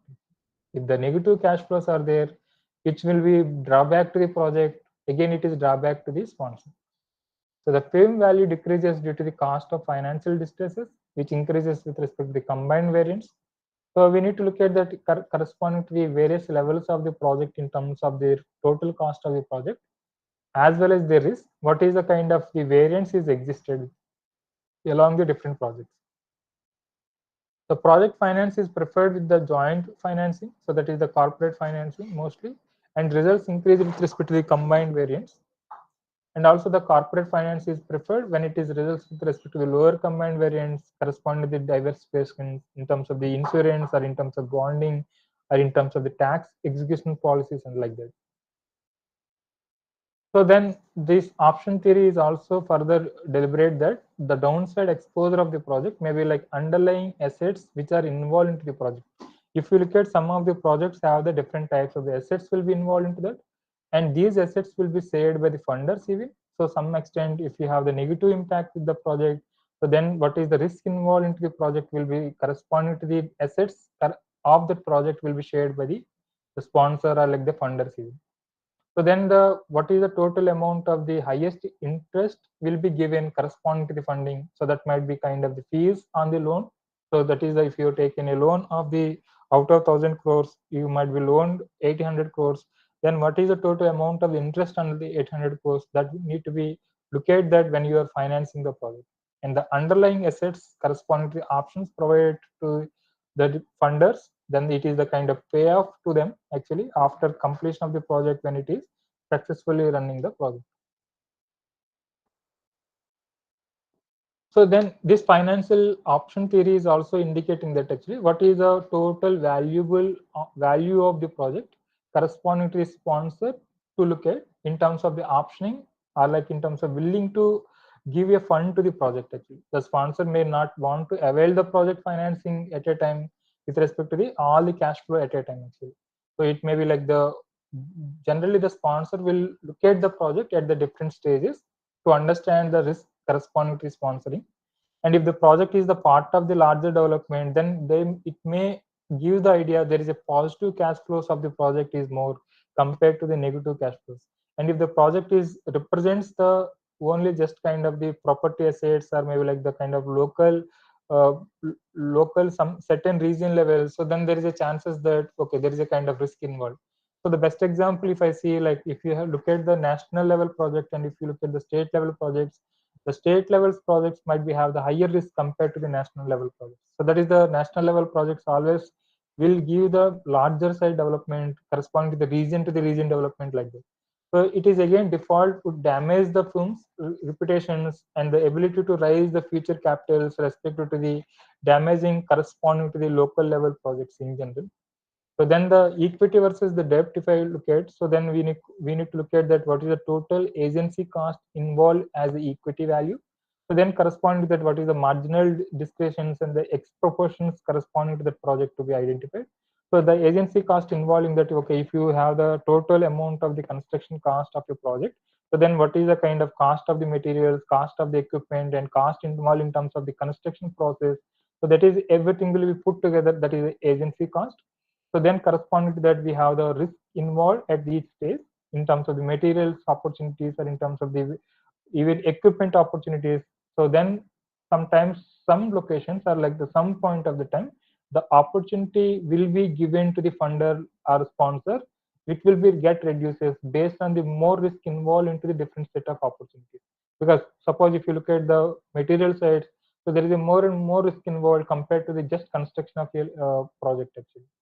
So again, if you are acquiring like the equipment from the other countries, then there is a more risk involved in terms of the taxations or like the kind of importing surcharges. There are several kind of risk involved into that actually. So that's the reason sometimes the funders will be try to understand with respect to the different kind of agency cost at the different levels. So then the debt provides a governing mechanism into that actually. So this debt will be that okay, this is the total amount of the mechanism corresponding to the total amount of the fund will be required for the project. So then apart from that, we have the bank loans with respect to the different kind of interest rates. So then it may be like the conversion with respect to the better monitoring system of the what is the fund and what stage the fund to be given and how this fund to be given. Sometimes the fund will be given with respect to the quantum of the work is completed from the project, or the fund will be given according to the stage by stage of the monitoring of the project. So then apart from that, we have the project bonds that may be like the corresponding to again lower interest. So then these bonds will be sold out to the before execution of the project. Then the total amount of the fund will be raised from the which is required for the project. Then the agency loans also we have another kind of the financing method of the project generally, which will reduces the ex proportion risk of the project corresponding to the pre-fund available to the project. So then we have the insider debt. So that is also maybe confirms that this is the total amount of the capital required for the project. So then we have another method of understanding of the financing choice as a sequencing. So that may be like the sequential way of the debt to be recovered from the corresponding to the lenders or like the loan providers in general. So that may be adding that, okay, this is the total amount of the cost, then this is the kind of the risk corresponding to the project, and these are the total cash flows at the different levels. Then according to that, okay, we generally try to avoid some of the cash flows from the directly lenders or like the sponsors in general, but that money generally will raise it from the bank loans or maybe we may raise it from the other parties like the tax policies, sorry, maybe like the bonds probably, or maybe like the other categories of the agency cost like that. So then if you look at that, so what actually we have the Indian transportation infrastructure respected to the central government versus state government versus the private sector. So this is the total participation from the different categories. Like if you see the over the time actually, so are in specifically road infrastructure projects, the involvement of the private sectors are increased drastically, and it is almost a 37% contribution, and the 27 from the central government and 36 from the your state government side. So the same way, if you compare across the projects of the infrastructure, like within the transportation, the railways is almost 87% contribution from the central government, and the ports 86 is contribution from the central government side. Then the metros or the monorails or maybe all other categories of the rapid transit system is also highest contribution from the state as well as the central.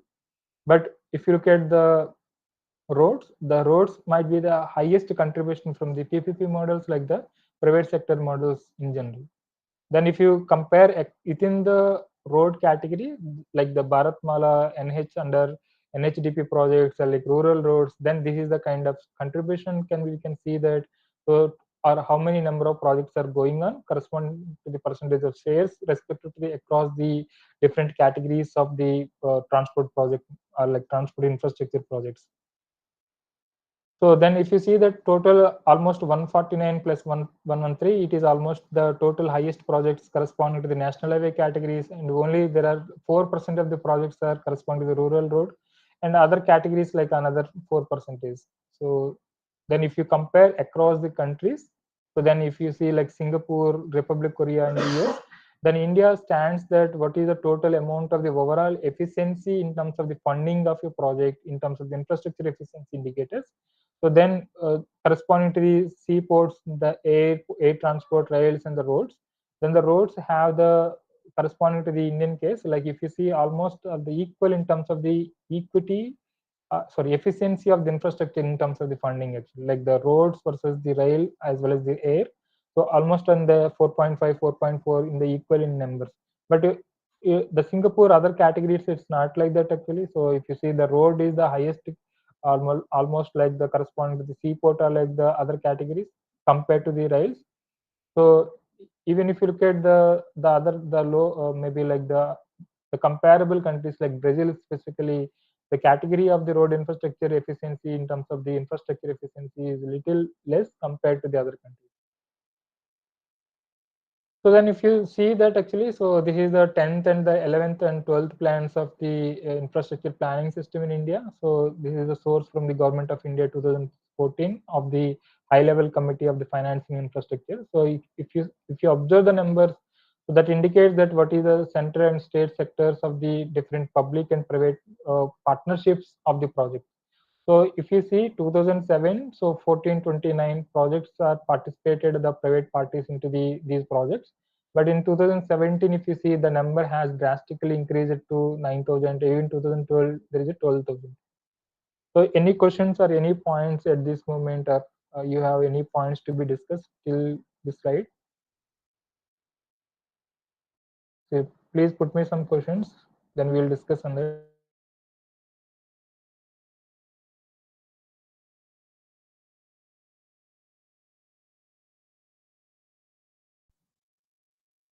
Hello, any questions, Manish? Anyone? No, no, sir. Okay, then we'll move on to the next slide. So then even if you see that public, private versus the total, so the public actually, even though it is having the significant in the investment plans from the state as well as the central, but almost the numbers are actually very closer and closer, or sometimes it is very closer to the public to the private actually. So that is the way the development of the financing models into the infrastructure projects from the private party to the involvement to the public part, public projects actually, or like public funded, or like the government or state government projects. So now why it is actually important? So now if you see that actually, so there are different types of the highway department financing aspects, are like the points are involved. So there is a real estate taxes we have. So that means if you look at the specifically the road projects, like what kind of the financing model generally involved to get acquire the total amount of the fund. So that maybe like we have the real estate taxes. So that means the taxes which need to be collected from the lands actually when they are going to register the land. So then we have the general funds, then we have the vehicle registration fees, then we have the motor vehicle fuel taxes, then we have the higher level government funds, which we generally given to the different categories of the projects. So then apart from that, we have the borrowed funds from the different types of the loans generally. So these loans may be like the bonds, bonds category respective to the different selling of the lands or adjacent to the some of the projects. So now if you look at that, the highway department as the disbursement for the different categories of this money, whatever the money they generally collect in terms of this money, like what are the taxes we are collecting, vehicle registration, like the motor fuel taxes and everything. Now if you diversify this fund for the different categories of the works, or maybe like the projects, maybe like we have the highway construction, then we have the projects related to the maintenance and operation, then we have the projects related to the only patrolling of the projects like the highway patrolling system, then we have the other research and the planning, and we have the simple debt service projects actually, like where we this fund what we are collecting from the taxes, pooling of the tax fund in terms of the registration fuel tax funds or the motor vehicle registration fund. So if you collect a, like let us assume 1,000 crores you have collected per year, and how this 1,000 crores to be distributed for the construction and to be distributed for the maintenance and the operation, and how much amount of the money to be distributed for the patrolling of the or patrol related projects. So then there is a systematic way to understand that actually. So then what is the how you are actually putting the charge to the user and collecting of the money, how much to be replace or like the re-input into the funding of your project for the different level or like different point of the time. Maybe after post construction, then you are leaving a charge from the users actually. So out of this leave charge, so some amount of the money to be given for maintenance and operation point. So the conduct of the financial study is consisting of, for that actually we need some kind of financial study, that is the forecasting of the highway user tax revenues based on the current tax rates, and forecasting of the other revenues that is applicable for the highway, that is the road or maybe like the street purpose or any other categories of the road. Maybe like we have the road categories itself, we have the national highways, state highways, MDRs, village roads, then which category of the roads to be prioritized first. So the prioritizing system, whether I need to go for the national highway system or I need to go for the funding of the projects for the urban roads itself. So that diversification correspond to the what is the revenue are generated from the project is very, very important. So this division of the program cost between the users and the non-users generally to be taken care, and the allocation of the user shares among the various classes of the vehicles and corresponding to the different categories of the project. and the recommendation for closing the gap between the revenues and what is the need. So what is the total amount of the money you have, and what is the kind of the need of the money for the different purpose in terms of maintenance, operation, or like any other category. So then once you have done that process of the forecasting, so the projections of the future revenues to be, we are going to estimating. So then that may be deriving from the family of the highway user taxes, like we have the taxes at the different stages of the highway costing process. So then that may be like the motor vehicle registration as well as the highway use tax probably. So then it can be defined in terms of the density of the vehicle ownership. So that is maybe like travel per registered vehicle. So even if you have the registered vehicle, sometimes this vehicle cannot be taken out. So then you don't know that what is the total amount of the miles that vehicle has traveled or kilometers has traveled. So that's the reason. So that may be very easy to coin with respect to the what is the total amount of the kilometer travel per liter use. So that's the reason there is a tax to be taken from the fuel side actually instead of vehicle kilometer travel side. But corresponding to the total vehicle kilometer travel, so then we are converting the fuel value. So then you will get that what is the total amount of the money you have. And the population projections and the indicators of the future economic growth and the valuable tools of the forecasting is to be understand. And other revenue sources which must be projected are those derived from the property or the special assessment taxes like local highway user imports or general fund contributions. So these are the ideas we should have to understand corresponding to that. The predominant use of the roads for the land access mostly. So now even if you have the road, let us try to understand this point. Like even if you have the very closer to your home, maybe national highway, but most of the time you are the non-access person of this road actually. So then, but what is the total amount of the tax to be collected from the users who are access, direct access, and who are the users are not access actually. So sometimes even if you want to access it, like from your home, you might be accessing very closer to that. So there is agriculture fee. So you are traveling. So let us assume there is a kind of the toll here. So now you are. I hope you are understanding the point. So like you have the road. Let us assume that this is the kind of 4-lane divided roadway national highway. So then you have the small village here. Okay. So then from this village, so like I'm taking just kind of 1,000 inhabitants are living in this village. So then these inhabitants have the kind of different types of the agricultural land somewhere here and the agricultural land somewhere here. So then this they kept as a kind of toll collection system here somewhere. So now we are taking every time the vehicle. So of course it is completely, there is no kind of access road, nothing is there. Even if you want to access this agricultural fields, you have to go along the road toll. So you are going to the accessing of your land alone actually. So that means hardly a distance of the 500 meters, or maybe like you can assume maybe 2 kilometers you are traveling every day. So every time you have to pay for that actually. But who are actually traveling the most distance which need to be traveled on the national highway, they obviously pay. And who are actually these people generally we call as the non-users of the, which is residing of the people closer to the project actually, or closer to the road. Then what is the way we need to make them to understand that who are actual user of the highway and who are non-users of the highway? Any questions or any points?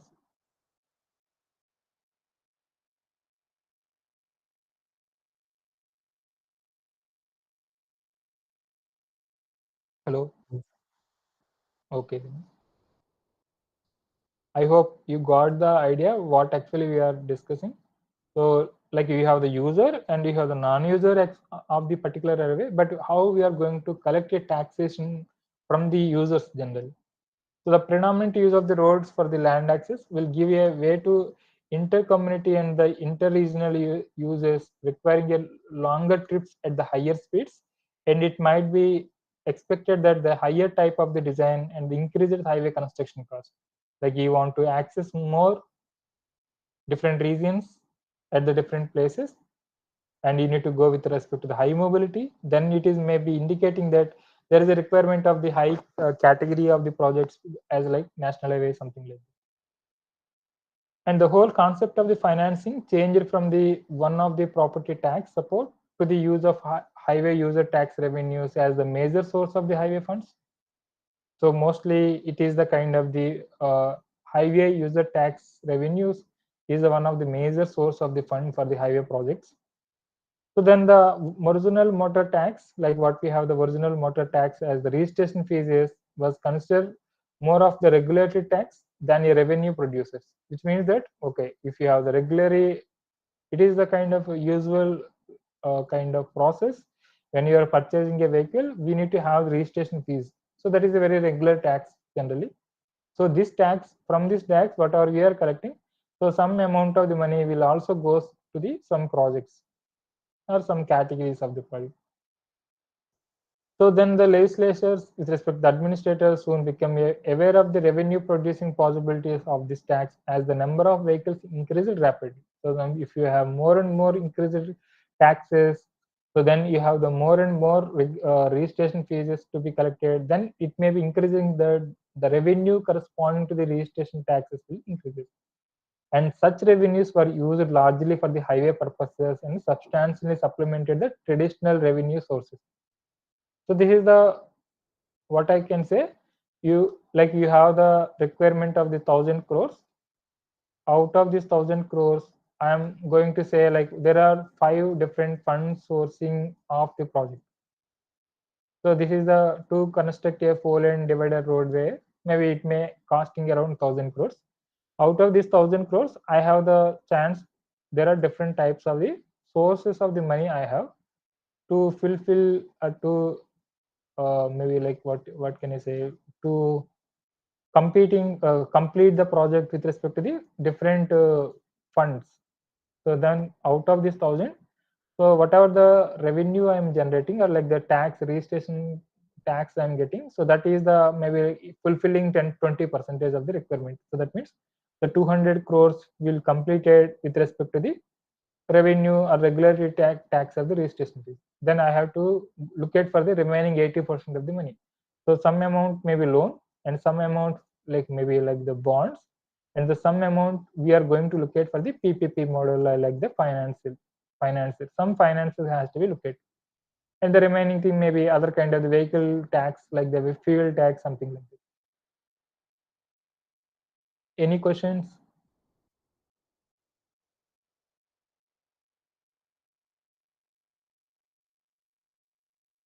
Hello. Yes, no questions.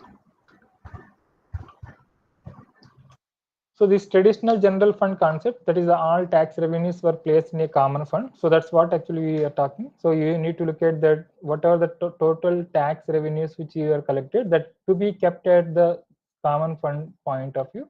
So then appropriately for specific governmental functions or the governmental segregation or dispersion of the fund, at the time these revenues what we have collected to be dedicated to be used for the different highways at the different conditions.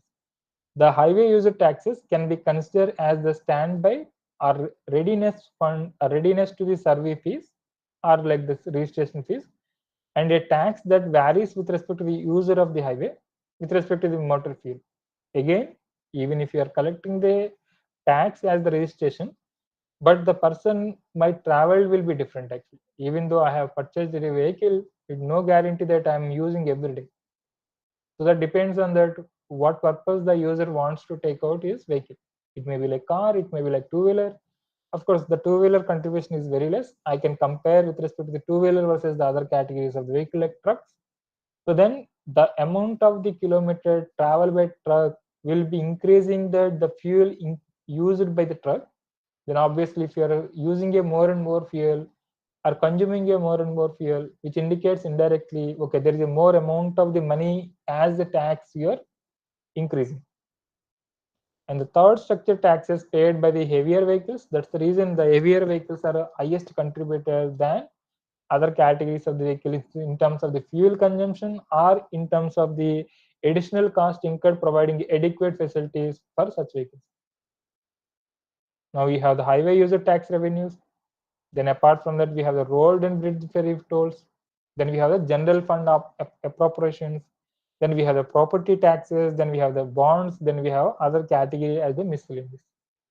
Now, what actually we are trying to understand here, now if you look at that, okay, you have the highway project, and for this project, so the first most, the fund readily available fund might be like the highway user tax revenue. So this is the mostly readily available fund, because so it is irrespective of the vehicle, whether you are traveling or not traveling, it won't bother. So if you are purchasing a vehicle, then you are paying a registration fees. Then from the registration fees, then the government is acquiring or getting some amount. We don't know what is the total amount we have with that, but we have the some fund.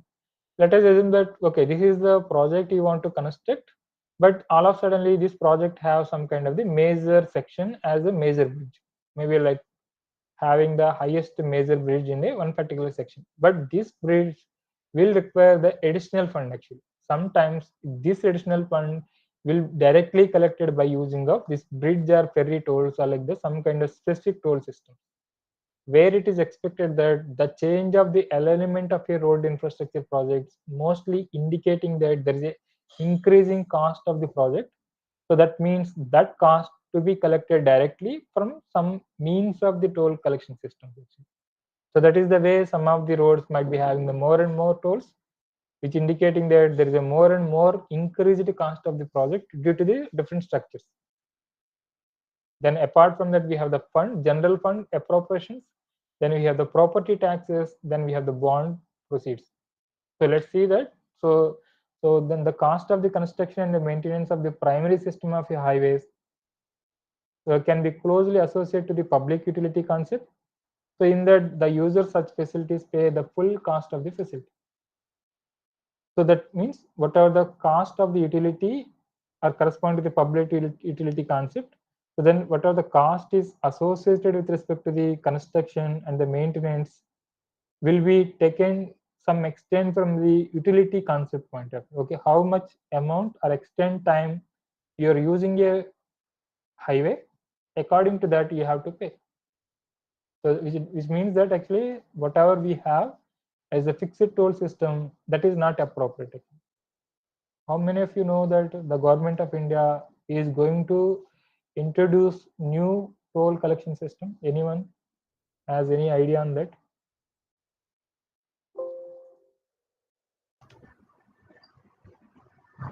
I think, sir, in fast track type, they are installing the new toll system.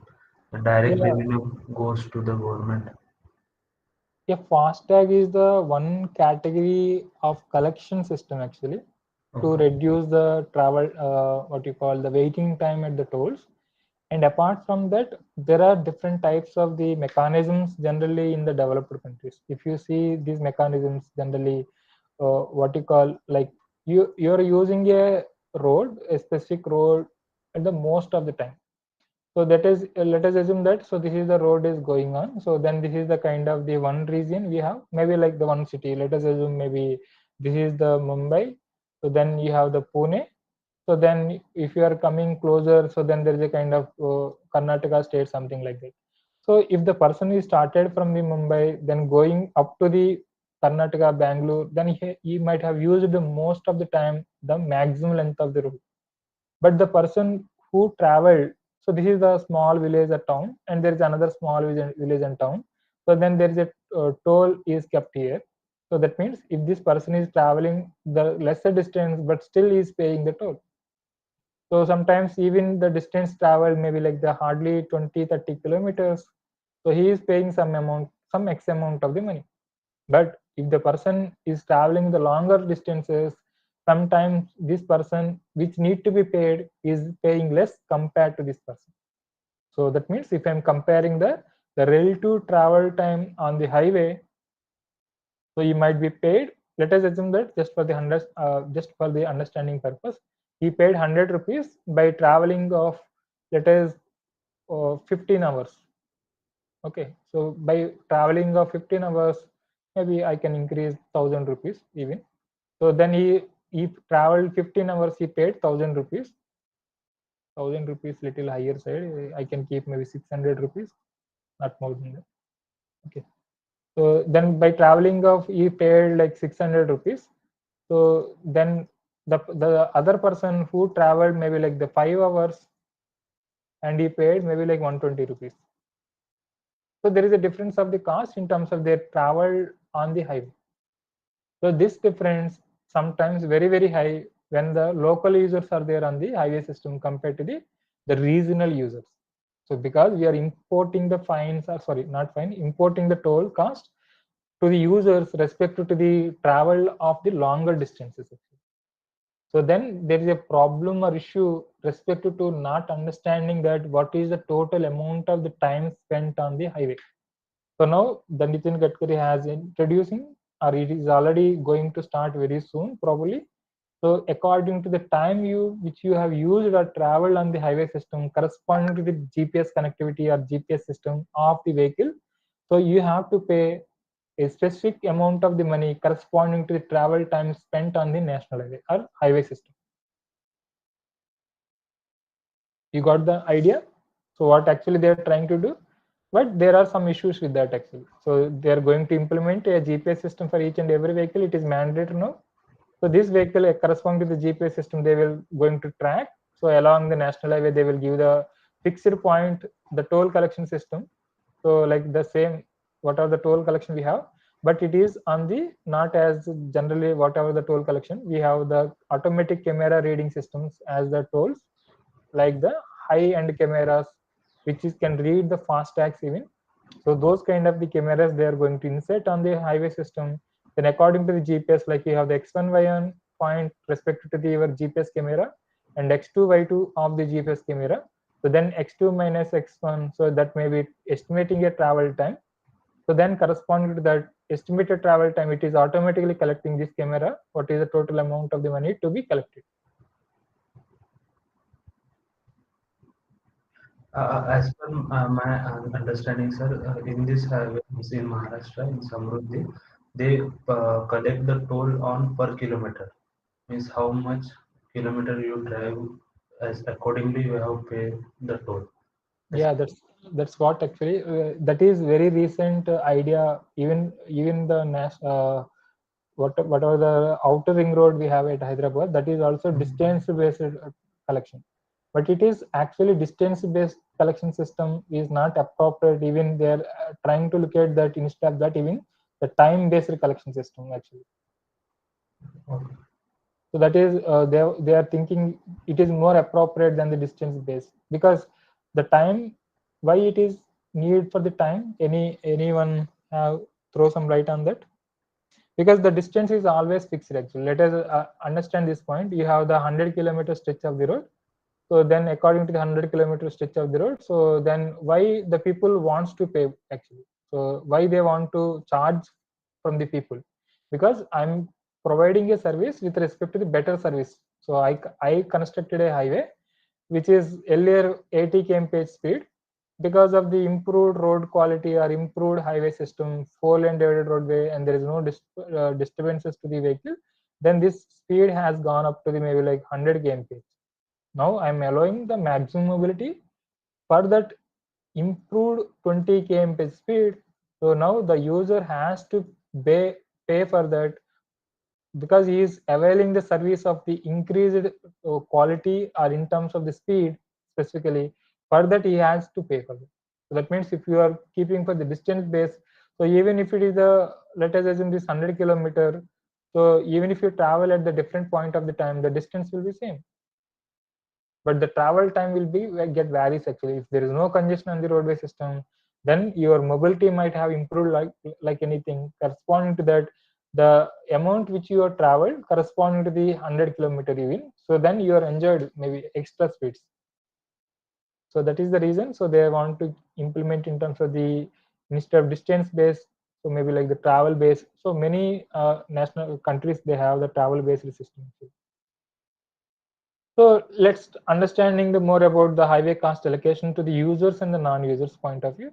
The benefits derived, so that may be that reduced travel times or increased speeds, and therefore the cost incurred by the non-users are difficult to measure actually, because I am the non-user of the highway mostly. So, but what are the benefits you are making or deriving from the highway system that may be more beneficial to the users in general? The usual approach to the allocation of the cost responsibility is to determine the user share of the program cost and allocate the residual cost to the non-users. Okay, I estimated that out of the all the highway system users, okay, these many number of actual users and these many number of non-users. Now you put that, okay, out of the 50 crores to be availed from the users, or you can keep that, okay, out of 50, 45 crores to be spared by users, remaining 5 crores to be spared by the non-users. That's the way the highway allocation system of the user and non-users will work, because the users will have the direct benefits because of the highway systems or improved quality of the highway system as compared to the non-users. But sometimes the non-users contribution or the distributions are equal to the user side, so we have to segregate that actually. And the factors involved into the motor vehicle taxation schemes, so this may be like the tax base and the tax rates for the motor vehicles. And the motor vehicle as a property, unlike there is a not standard product, like you have the two-wheeler, like you have the kind of other categories of the vehicle, you have the vehicles of the maybe like the goods vehicle category. So corresponding to that, you have the different taxation system actually. So there is no single criterion for the factor by which the tax equity can be measured.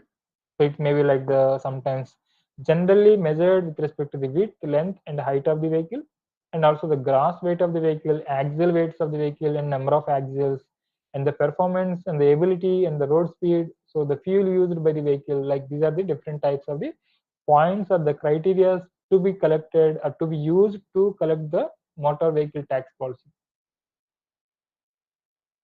And the vehicle factors affecting the highway construction cost through elements of the highway design, like if you are improved highway design and the quality of the highway design goes good, so then obviously there is a kind of improve in terms of the speeds, then the that may be achieved corresponding to the increasing maintenance and operational system. So the variation in terms of the fuel consumption rates, it is highly important because the fuel tax base, which accounts for high percentage of the all road user taxes, corresponding to that amount of the time the vehicles used for the roadway. So when considering the highway construction cost and the highway maintenance cost in relation to the road user tax basis or rates, the considerations are further compounded by the fact that there is no best scheme to relate what is the total amount of the cost given for the different rate of the vehicles. Okay, what is the total amount of the money will be assigned or allotted to the right of way as well as the earthwork point of view, because the construction of a road, it is not single activity alone. Like you have the kind of you have the different kind of the activities, like you're constructing a road, so this road might be having the embankment, so then afterwards you are constructing a subgrade, so then you sometimes you have the high embankment, you have sometimes you have the low embankment sections, then apart from that you have the kind of other category in terms of the road construction, then you have the barrier systems, then you have the median construction, like there are several conditions or criteria we have. Okay, so according to that, what are the money you're actually collecting, so this money cannot be allotted, okay, this much amount of the money to be allotted for the embankment or the subgrade or the layer construction, or maybe like the operation, or maybe like any other kind of means of activity of the construction. So that means there is no specific fixed amount of the money to be allotted for the different activities which are involved into the construction or infrastructure construction, like earthwork, drainage, structures, shoulders, pavement, traffic, like that. Some of these highway cost factors are joint cost. Can I expect that what is meaning of the joint cost, but not directly proportional to the vehicle factor? What is meant by the joint cost?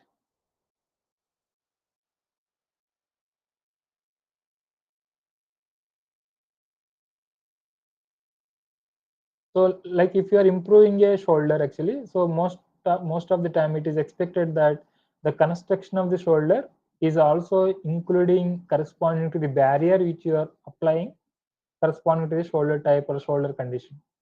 So that means the shoulder cannot be treated alone as a single cost of construction. Shoulder plus barrier to be incorporated together So that may be kind of the joint cost. So there are several examples we have actually joint cost. So suppose you are operating a bus. Let us assume that, so you know that operation of a bus which incurred a operational cost in the one direction. Okay, so this is maybe like best example compared to the previous one. So this is the kind of the operation of the bus from X to Y point you are operating. So corresponding to the X to Y point, so I need to operate a bus from the X point to the Y point. Then the operational cost incurred of the bus may be like, let us assume 100 rupees. So now you have to come back that the same bus from the Y to X again. So even if you have the passengers, even if you don't have the passengers. So what are the passengers you have there earlier from X to Y? So then this cost will be borne by those many number of passengers. But when you are coming back Y to X, you have the 0 passengers, maybe like when you're traveling midnight probably. So still the joint cost involving that, what is the total amount of the operational cost will be there corresponding to that particular trip. So that is the way generally the joint cost will be involved. So then the annual mileage is a factor because of the fuel tax payments are the dependent upon the miles driven, but the license or the registration fees are not related to the mileages in general, because the mileages will vary with respect to the categories of the vehicle, type of the vehicle like that, and the fuel used by the vehicle. When the registration fee is large, a low mileage vehicle has compared with respect to the high mileage vehicle maybe suffer greater inequalities. Sometimes you might be having some of the vehicles might be very high mileage compared to the some other categories of the vehicles. So that may be solving some kind of issues respected to the what is the total inequality in terms of the mileages, and correspondingly if you are collecting a registration fees respected to the mileages not uniform actually. So there is a there are a lot of inequalities involved into them. So when this registration fees is nominal, so the nominal sum, that is the annual mileage, is the less important factor determining the equitable user charge taxes. So then the tax basis, if you look at that, we have the registration fees, then we have the motor vehicle fuel tax. So then there is a special import on the heavyweight trucks actually. That is the special third category structure of the tax based policy. So then the registration fees of the passengers cars correspond to flat fees. So what is the flat fees we have on the each categories types of the vehicles? That is the compound tax on the basis of weight, horsepower, and the value and the age. And the registration fees for the commercial vehicle may be based on the empty weight declared for the gross load weight to be carried by the vehicle and other factors.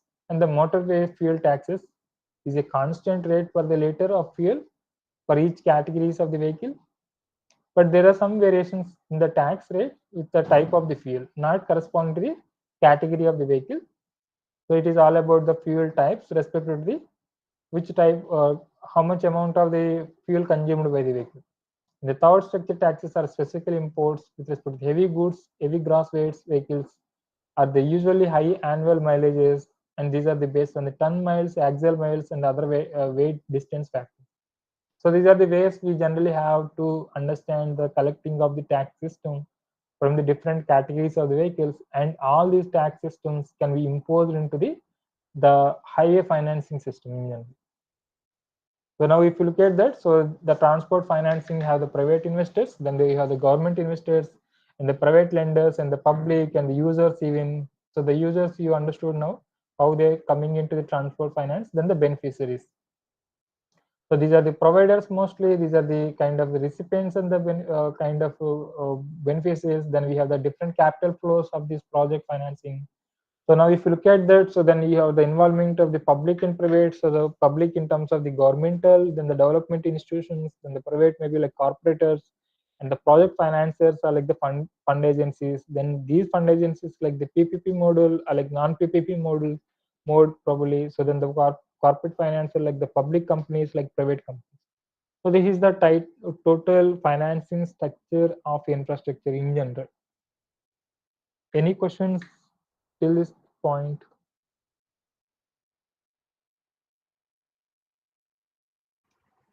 No, sir.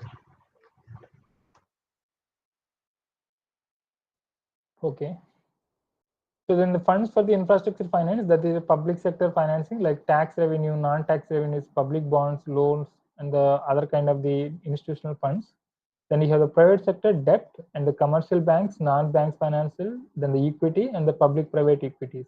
So these are the way the financing will be raised by the even public versus the private. The phase, so but there is a different forms or like the different kind of the issues can be expected in terms of the, maybe sometimes there is some taxes will have some subsidies. These subsidies, when you are like having some of the projects specific to the government interest projects, there is a subsidy will be given to the taxes when you are importing some categories, special categories of the vehicles, or maybe like the when you are acquiring a land specifically, there is an import on the there is a kind of what you call the rebate, or maybe like the kind of subsidy in terms of the land acquisition process. Even like there are different types of the subsidies the government is expected to give for the lenders, or maybe like the who are actually party of the project. So many factors have placed pressures on the public officials to consider the privatizations of the transport infrastructure. That is the fiscal problems and the high operating costs, or like the cross subsidies, or maybe like the equalizations. These are some of the important aspect or factors which is which are impacting conversion of the public fund, public related projects to the private related funds. So then one of the core goal of the privatization concerns that the derived efficiency gains compared to the transaction cost of the process alone, and the efficiency gains involve the higher output level compared to the what cost incurred from the incurred to the project, then the more productive use of the infrastructure. So then we have the transaction cost or the cost related to the exchange, or like the public to the private ownership, and could involve the various kind of the compensations, or like the kind of subsidies to the existing public workers. Again, the public infrastructure, they tend to be very high, and the involving of the delays due to the regular changes of the transactions. Then we have there are several options of the ranging from the complete sale of the infrastructure, that is a management contract, when there is a public sector retains the ownership. So that is another important aspect actually. Who is retaining of the ownership of the project, whether it is public sector or whether it can be completely given to the private sector. So now you need to understand that the three forms of the privatizations are particularly dominant. That is the sale of concession agreement and the existing of the facilities and the concession for the new projects. So again, the management contracts, like there are several other aspects even. But we have some limitations for the private capitals. That is the level of privatizations is commonly perceived as the kind of desirable outcomes of the efficiency of the project. Then we have the capital cost. Then we have the domestic versus the foreign financing system. That is the local private capital markets can be very limited. That's the reason most of the time when the larger or like a major infrastructure projects, we generally goes for the foreign financing system. So which is very important for the countries like developing countries. So this foreign financing system will enable that some extent of the fund will be going to acquire or going to get from the other kind of the loans or the interest in general. So then if you look at the PPP, like the public-private partnerships or the contractual agreement between a public agency that may be like federal, state, and the municipal, and a private sector entity that may be like any kind of the operator in terms of the private, in terms of the project, maybe including like designing, building, operation, financing. So then it may be compared with respect to infrastructure projects. There are several financing difficulties inherent into the project, such as the acquisitions of the long segments of the right of ways, that may be like land acquisition process, and the resettlement issues, and the unforeseen geological and the weather conditions. So these are some of the important aspects we have. So there are substantial risks associated with that unpredictability of the revenues and the toll recipients due to the competing of the routes and unexpected revenues in terms of the availability of the connecting roads, or in terms of the unexpected execution of the system of the roads even. So the main objective to promote the efficiency of the project, and also to reduce the public sector maintenance at the risk to the public sectors. So then to reduce the cost to the public sector and improve the incentives to the revenue collection and allocation system to the other parties. Any questions till this point?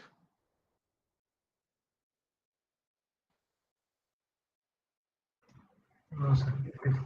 Yeah. Okay. So what I will do actually, so I forget one important aspect of this GAN program, that is like exam to be conducted. It is the exit exam generally.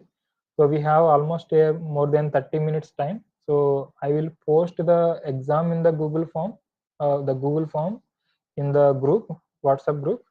The remaining few slides I have, that can be easily shared. We can easily understand actually. So because the major part of the financing modeling system is completed. So if it is okay, then I'm going to share the Google form. Kindly, these are like multiple choice questions. Try to give some options or complete the exam. Okay, it is mandated to have the exit exam. The same thing we have to submit to the GAN office. Okay, sir.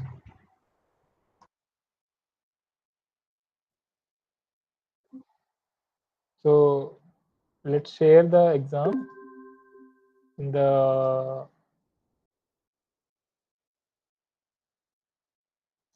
Okay. so Thank you. as per the GAN rules, we have to do exit exam also. Okay. So that's the reason I am conducting the exit exam. Shall we start formal closing of the program, sir? So then they will submit later even actually. Yeah, sure thing. Absolutely. Well, I don't want to disrupt any of the current activities. So happy to. So it may just take only 2-3 minutes and not more than that. Yeah. No problem. Take your time.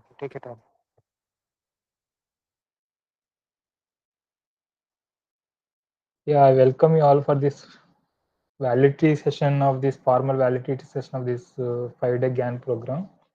So this all what we have done this 5 days actually. If you look at the day one, we started with respect to the transport economic analysis and the role of transport economics in the smart city projects, and the economic analysis using SP30 as the tutorial program, and also the travel demand analysis models which involved or included or required for the transport economics projects, and the travel time savings and the travel time analysis, as well as the traffic crash analysis and the method of transport economic analysis. So in the day 4, we have done the computed general equilibrium models from the Professor Vinayak side, as well as some case studies of the CZ models. And the last day, we have done the transport financing models, as well as the transport infrastructure financing, different PPP models involved into that. So now I request any participants would like to share their views or like what actually is what they achieved from this 5-day GAN program. I'm very happy actually to hear from any one of the participants. Though we have very less number, I guess, but still any one of the participants can speak 1 or 2 lines. Then I myself and Professor Vinayak will be very happy for that. May I, sir? Yes, exactly. Sure, Mohit. Yes, sir. Thank you, sir. Even Thank you you, can Vinayak. switch on video also if it is okay for you. Yeah, sure. Uh, Now it is visible. I Yes, think yes. I'm today working on. Uh, uh, good evening, Vinayak sir and Kaderi sir. Thank you Great. give this opportunity to me and our colleagues to attending this course. Special thanks to Vinayak sir. Actually, the what type of knowledge they are sharing. Actually, they are actually the practical knowledge. When I get through that video or watching or learning from transport economic from them, there will be really, I think it is a realistic point of view. Most of the time we attend the session with a lot of time we see only the theory or the bookish knowledge that we get from the institute, but in this program I see that most of the practical examples sir have you and Kadeli sir. Actually, Kadeli sir and me before also we meet in IIH from the course. So the Kadeli sir, I know the Kadeli sir's in-depth knowledge in the transportation field. So I am happy to attending this course, and one last thank you to Kadeli sir on last moment. He will allow me to this course because I just scrolling down the LinkedIn and just saw this notification and contact with Kadeli sir, and he is along with this course. So thank you to all and all the TAs who can assist the Kadeli sir for this course. Once again, thank you. Yeah, thank you, Manish. Anyone would like to share something? May I, sir? Yeah, yes. Yes, Rahul. Good afternoon, everyone. Yes, Thank you, sir, to give me a chance to speak here. This is my second Gian course at NIT Warangal, sir. I learned a lot in the field of the transport economics. Previously, I learned about transit. Sir, thank you, Dr. Kadali, sir, and Professor Vinayak Dixit, sir. I learned a lot in transport economics. Sir, I request you, sir, Kadali, sir, please do one GAN course on GIS and GPS in transportation engineering. So it will sure. be beneficial for us, sir. Yeah, sure, sure. Yes, thank you, sir. Yeah. Thank you, Rahul. Thank you. Anyone? Any others?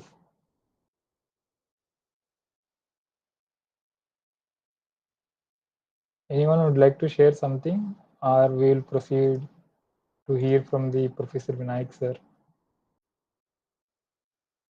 So, okay. So then, now I request Professor Vinayak, sir, as a foreign expert of this program, so to address at least like what actually we expected from the participant and what expected from the participant from our side, so to give a like kind of closing remarks about this work, or like about this GAN course. Thank you, Raghu. I'll just show my face. I'm in the middle of a parking lot right now. So apologies. Sorry. So I just wanted to say, no. It's a real pleasure. But I'll switch off my camera because you can't see me anyway. It's really dark here. Um, so first of all, I would like to thank Raghu for taking the lead and organizing this this GAN program, and NIT Warangal for hosting this event. I think it is one of the first courses, probably in India, on. You might tell me, but first courses on transport economics in India, perhaps. Yes, sir. Yes, sir. So it was a brave choice, and there were a lot of learnings for me as well. It was very interesting, and I was Raghu and I had talked earlier about uh, this the doing this online, and uh, I am really pleased actually from my perspective. I really enjoyed. I was worried that I generally struggle with online classes in teaching them because of interactions and student engagement. Uh, I really enjoyed this teaching this course, and I think every day I used to call up Raghu and ask him I really enjoyed. I hope the class was okay. The students loved it because I really loved it. So I'm really grateful for to all of you for your engagement and making this whole 5 days very enjoyable for me. Very thought provoking questions. Uh, which are definitely going to shape some of my future work as well. I'm sure about that.